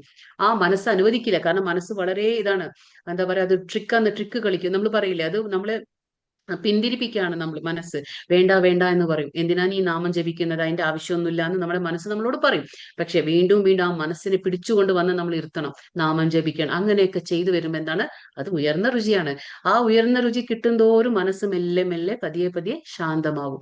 ആ മനസ്സ് ശാന്തമാകുന്നതുകൂടെ നമ്മുടെ ഇന്ദ്രിയങ്ങളെല്ലാം പതിയെ നിയന്ത്രണത്തിൽ വരും. അപ്പൊ അത് ഭൗതികമായിട്ടുള്ള ആ സുഖങ്ങളെ അന്വേഷിക്കില്ല, അത് ആവശ്യപ്പെടുന്നുമില്ല നമ്മളോട്. അപ്പൊ എന്താണ്? മെല്ലെ മെല്ലെ ഉയർന്ന രുചി കിട്ടുന്തോറും താഴ്ന്ന രുചി തനിയെ ഇല്ലാതാകും. അങ്ങനെയാണ് നമ്മൾ ചെയ്യേണ്ടത്. പിന്നീട് ബുദ്ധിയുടെ വിഭാഗവും എന്താ പറയാ, കാമപ്രവണതകളുടെ എന്താ പറയാ കുത്തരങ്ങാകുന്നു. പിന്നെ കാമവിഷ്ടമായ ബുദ്ധി ആത്മാവിനെ മിഥ്യാഹംഭാവം കൊണ്ട് ഭൗതിക പദാർത്ഥത്തോട് എന്താ പറയാ സാത്മീഭവിക്കുകയും സാത്മീഭവിക്കാനും പ്രേരിപ്പിക്കുന്നു. അപ്പൊ ഈ കാമം മൂലമാണ് നമ്മുടെ ബുദ്ധി പോലും നശിപ്പിക്കുന്നത്. ഈ കാമമാണ് നമ്മുടെ ബുദ്ധിയെ നശിപ്പിക്കുന്നത്. എങ്ങനെയാന്ന് വെച്ചാൽ മിഥ്യാഹംഭാവം. നമുക്ക് ഈ ഇന്ദ്രിയങ്ങൾ ഓരോന്നും കാണും, അപ്പൊ നമ്മുടെ മനസ്സ് അതാൽ നമ്മുടെ മനസ്സ് പ്രേരിതമാകുന്നു. പിന്നീട് എന്താ? നമ്മുടെ ബുദ്ധി നമ്മുടെ കയ്യിലുണ്ടാവില്ല. കാരണം എന്താണെന്ന് വെച്ചാൽ ബുദ്ധിയുടെ കയ്യിലാണ് മനസ്സുണ്ടാകേണ്ടത്. പക്ഷെ നമ്മുടെ മനസ്സ് എന്ത് ചെയ്യും? ബുദ്ധിനെ തന്നെ തോൽപ്പിക്കും. ശരി എന്താണ്, തെറ്റെന്താണ്, ഇത് ചെയ്യാൻ പാടില്ലാത്താണ്, ഇത് നമ്മുടെ എന്താ പറയാ ധർമ്മഗ്രന്ഥങ്ങളുടെ വിരുദ്ധമാണെന്നുള്ള ഒരു വിവേചനാ ബുദ്ധി നമുക്ക് നഷ്ടപ്പെടും. കാരണം മനസ്സാണ് മുന്നിട്ട് നിൽക്കുന്നത് മനസ്സായിരിക്കും. അപ്പൊ ബുദ്ധി ചെയ്യേണ്ട കാര്യങ്ങളെല്ലാം അത് മറന്നുപോകും, ചെയ്യാതിരിക്കും. അപ്പൊ ബുദ്ധി എന്താവും? മനസ്സിന്റെ സേവകനായി തീരും. അപ്പൊ അങ്ങനെ അവസ്ഥയിലാണ് നമ്മൾ ഓരോന്നും തെറ്റുകൾ ചെയ്തു പോകുന്നത്. അപ്പൊ എന്താണ്? ബുദ്ധി നഷ്ടപ്പെട്ടു കഴിഞ്ഞാൽ, നമ്മൾ പറഞ്ഞില്ലേ, ബുദ്ധിനാശാത് പ്രണശ്യതി. ബുദ്ധി നഷ്ടപ്പെട്ടു കഴിഞ്ഞാൽ നമുക്ക് എന്താ ഉണ്ടാവുക? സർവനാശത്തിലേക്ക് നമ്മൾ വീഴുകയാണ്. അപ്പോൾ അതുകൊണ്ടാണ് പറയുന്നത്, ബുദ്ധി നമുക്ക് സ്ഥിരമായിട്ടുള്ള ബുദ്ധി ആകണമെങ്കിൽ നമ്മൾ എങ്ങനെ ചെയ്യണം? ഇന്ദ്രിയങ്ങളെ നമുക്ക് ബലപൂർവ്വം എന്താ പറയാ, നമ്മൾ വിചാരിച്ചുകൊണ്ട് നിർത്താൻ പറ്റില്ല. പക്ഷെ അതിനെ നിർത്തണമെങ്കിൽ എളുപ്പമല്ല. അത് നമ്മൾ മെല്ലെ മെല്ലെ, അതാണ് പറയുന്നത് ഹരിനാമം. ഈ ഹരിനാമം എന്താ ചെയ്യുന്നത്? നമ്മൾ അറിയുന്നില്ല, നമ്മൾ ഉള്ളിൽ ഒന്നും സംഭവിക്കുന്നത് നമുക്കറിയില്ല പുറത്ത്. പക്ഷെ അത് മെല്ലെ മെല്ലെ മെല്ലെ നമുക്ക് മനസ്സിലാക്കാൻ പറ്റും. എങ്ങനെയാണ് നമ്മുടെ ഒരുപാട് ദേഷ്യമുള്ളത് ശാന്തനാകുന്നത്? നമുക്ക് ഒരുപാട് ദേഷ്യപ്പെടുന്ന സ്വഭാവം ഉണ്ടെങ്കിൽ അത് തനിയെ നമുക്കത് നഷ്ടപ്പെടും. എങ്ങനെയാണ്? ഹരിനാമത്തിലൂടെ മാത്രം. കാരണം കലിയുഗത്തിന്റെ ധർമ്മമാണ്. തസ്മാത് തസ്മാത്വം ഇന്ദ്രിയാണ്യാദൗ നിയമ്യ ഭരതർഷഭ പാപ്മാനം പ്രജഹീഹേനം ജ്ഞാനവിജ്ഞാന നാശനം. അതുകൊണ്ട് ഭരതർഷഭ ആദ്യം എന്താ പറയുക, ആദ്യമായി തന്നെ ഇന്ദ്രിയങ്ങളെ നിയന്ത്രിച്ച് ഈ പാപമുദ്രയായ കാമത്തെ മുരടിപ്പിക്കുക. അതാ ഭഗവാൻ പറയുന്നു, ഈ ഇന്ദ്രിയങ്ങളെ നീ നിയന്ത്രിക്കേ, എന്നിട്ട് മുദ്രയായ ഈ കാമത്തെ, കാമമാണല്ലോ എല്ലാത്തിന്റെയും കാരണം, കാമമാണ് നമ്മുടെ ശത്രു, അതിനെ നീ മുരടിപ്പിക്കുക. ജ്ഞാനത്തെയും ജ്ഞാനത്തെയും ആത്മസാക്ഷാത്കാരത്തെയും ഇല്ലാതാക്കുന്ന ഈ കാമത്തെ നശിപ്പിക്കുക. കാരണം ഈ കാമമാണ് നമ്മുടെ ഇഹലോകത്തിലെ ശത്രു. അത് നമ്മളെ ഭഗവാനുമായിട്ട് ബന്ധം പുനഃസ്ഥാപിക്കാൻ അനുവദിക്കില്ല. അത് നമ്മളെ അത് നമ്മളെ നേരായ വഴിക്കല്ല അത് നമ്മളെ കൊണ്ടുപോകുക, അത് നമ്മളെ നശിപ്പിക്കുകയാണ് ചെയ്യുന്നത്. ഏത്? ഈ കാമം. അപ്പൊ നമ്മൾ എന്ത് ചെയ്യണം? കാമത്തെ ഇല്ലാതാക്കണം. ഏത്? അത് നമ്മളെ ആത്മസാക്ഷാത്കാരം നേടാനുള്ള വഴി പോലും നമുക്കത് മുടക്കാണ്. ഏത്? ഈ കാമം.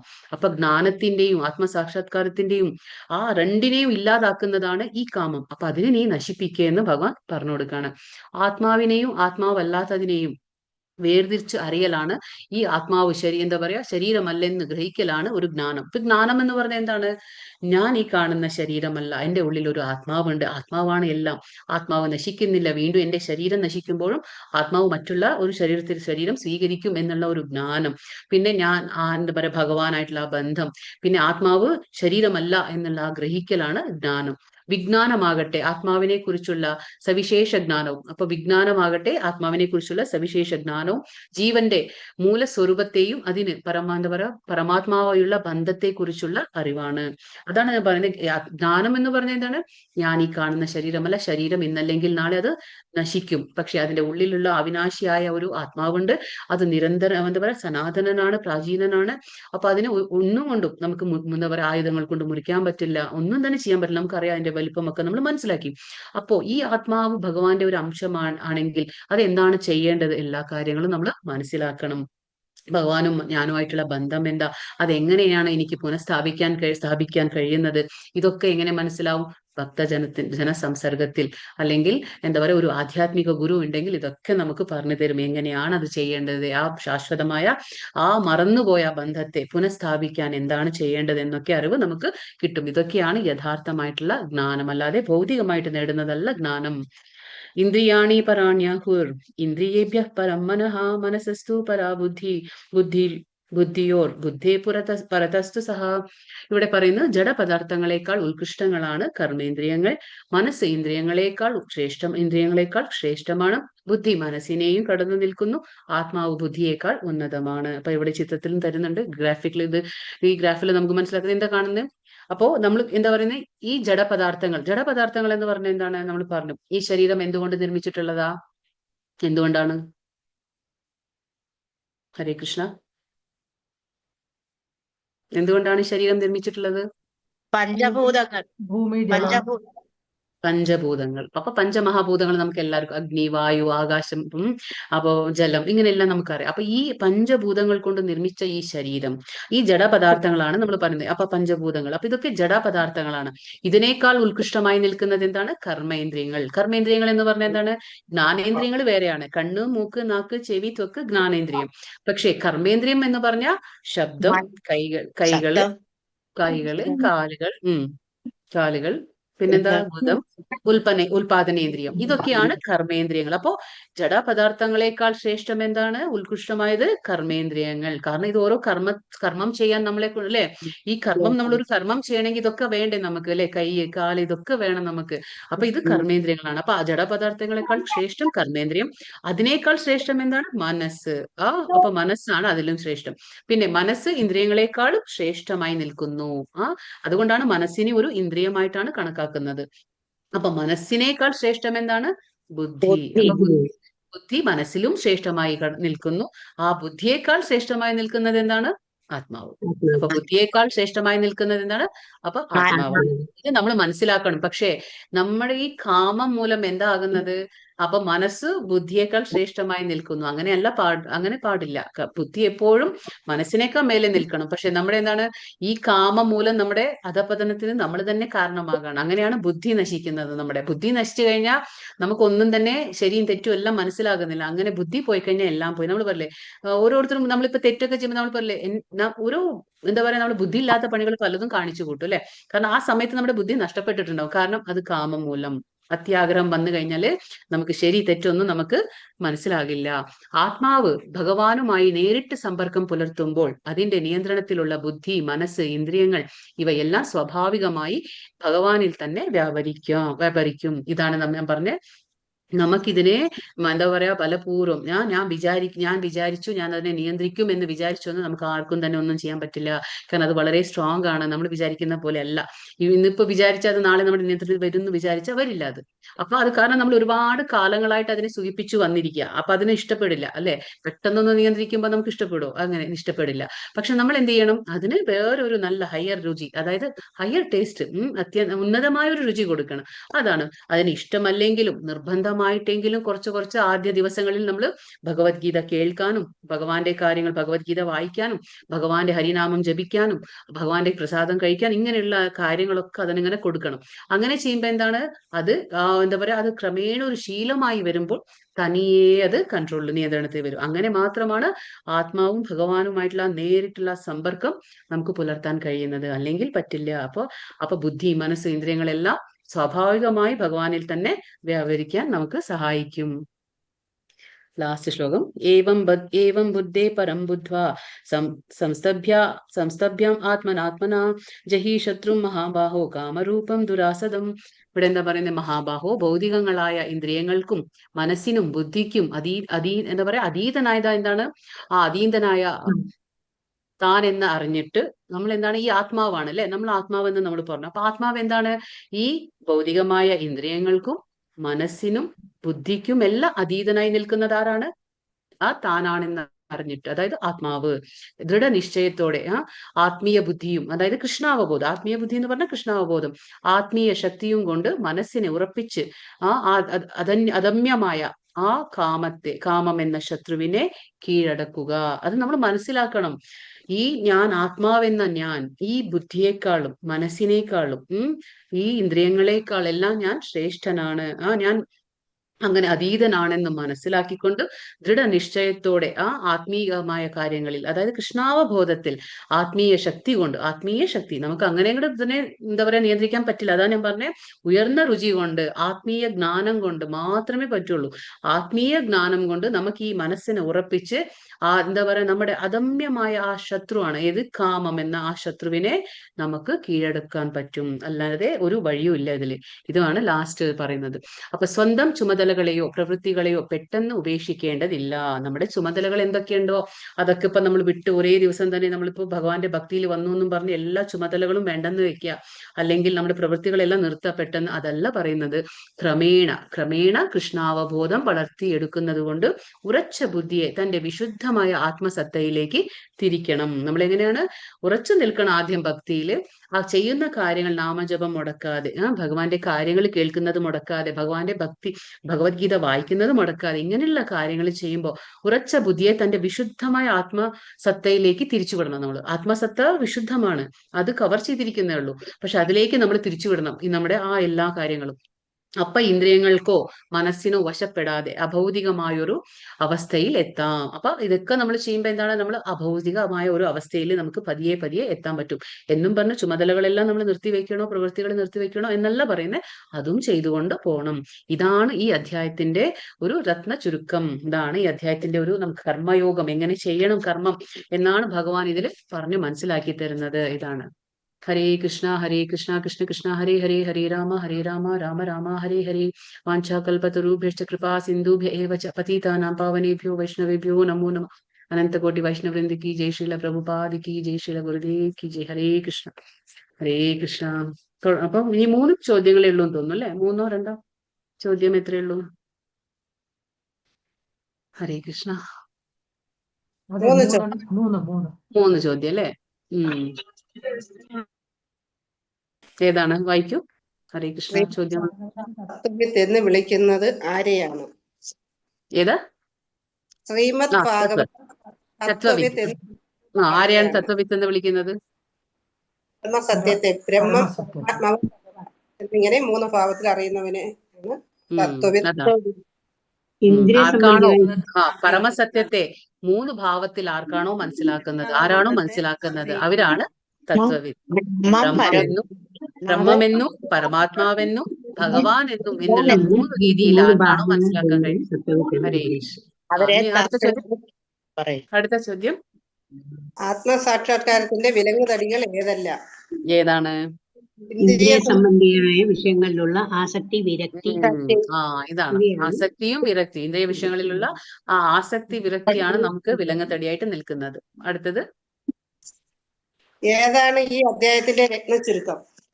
ഏതാണ് ലാസ്റ്റ്? പ്രവൃത്തികളെയും ഉപേക്ഷിക്കാതെ ക്രമേണ കൃഷ്ണാവബോധത്തോട് വളർത്തിയെടുക്കുന്നത് ബുദ്ധിയുടെ തന്റെ വിശുദ്ധമായ ബുദ്ധി കാമത്തിന്റെ ഇരിപ്പിടത്തിലേക്ക് തിരിച്ച് മനസ്സിന്റെ ഇന്ദ്രിയങ്ങൾക്ക് വശപ്പെടുന്നത്. ഈ അധ്യായത്തിന്റെ അതായത് അതെ, ഇന്ദ്രിയങ്ങൾക്കോ മനസ്സിനോ നമ്മൾ വശപ്പെടാതെ നമ്മൾ ക്രമേണ അഭൗതികമായൊരു അവസ്ഥയിൽ എത്തണം. എന്താണ്? ഇന്ദ്രിയങ്ങൾക്കും മനസ്സിനും വശപ്പെടാതെ അഭൗതികമായ ഒരു അവസ്ഥയിലേക്ക് നമ്മൾ എത്തണം. എന്താണ്? കൃഷ്ണാവബോധം വളർത്തിക്കൊണ്ടുവരണം. അപ്പൊ എന്നിട്ട് ഉറച്ച ബുദ്ധിയെ വിശുദ്ധമായ ആത്മാവിലേക്ക് തിരിച്ചുവിടണം. വിശുദ്ധ ബുദ്ധിയെ ആത്മാവിലേക്ക് തിരിച്ചുവിട്ട് മനസ്സിനെ ഉറപ്പിച്ചുകൊണ്ട് മനസ്സും ഇന്ദ്രിയങ്ങൾക്കൊന്നും വശപ്പെടാതെ അഭൗതിക അവസ്ഥയിലേക്ക് എത്തണം. ഇതാണ് ഭഗവാൻ പറഞ്ഞു തരുന്നത് ഈ അധ്യായത്തിന്റെ രത്ന ചുരുക്കം. അപ്പം 25-ാമത്തെ ഇന്നലെ ഇവിടെ വരെ നിർത്തി. ഇന്നലെ ഏതായിരുന്നു പറഞ്ഞേ? ലാസ്റ്റ് ക്വസ്റ്റ്യൻ ഏതായിരുന്നു? കൃഷ്ണാവബോധവും മറ്റു തമ്മിലുള്ള വ്യത്യാസം അല്ലെ? അത് മനസ്സിലായല്ലോ അല്ലെ? വ്യത്യാസം എന്താണ്? അപ്പൊ അവർക്ക് എന്താണ്? എന്താ പറയാ? അജ്ഞാനം. അതാണ് കൃഷ്ണാവബോധം ഉള്ളവനും അതിലുള്ള എന്താ പറയാ അല്ലാത്തവനും തമ്മിലുള്ള വ്യത്യാസം ആഗ്രഹങ്ങളുടെ കാര്യത്തിലാണ്. എന്താണ്? ആഗ്രഹങ്ങളുടെ കാര്യത്തിൽ അവർക്ക് അതെ, അവരെല്ലാം സ്വന്തം ഇന്ദ്രിയങ്ങൾക്ക് വേണ്ടി കർമ്മം ചെയ്യും. പക്ഷെ ഭഗവാന്റെ ഭക്തൻ എന്താണ്? ഭഗവാന് വേണ്ടി കർമ്മം ചെയ്യുന്നു, ഭഗവാന്റെ പ്രീതിക്ക് വേണ്ടി കർമ്മം ചെയ്യുന്നു. ഇതാണ് അത് വിഷയങ്ങൾ. ഹരേ കൃഷ്ണ. മനസ്സിലായോ? കഴിഞ്ഞ അധ്യായം ഇത് ചെയ്യണം. അറ്റൻഡൻസ് എല്ലാം അതെ ഡെയിലി ചെയ്യണം. അറ്റൻഡൻസ് ഡെയിലി ചെയ്യണം. അറ്റൻഡൻസ്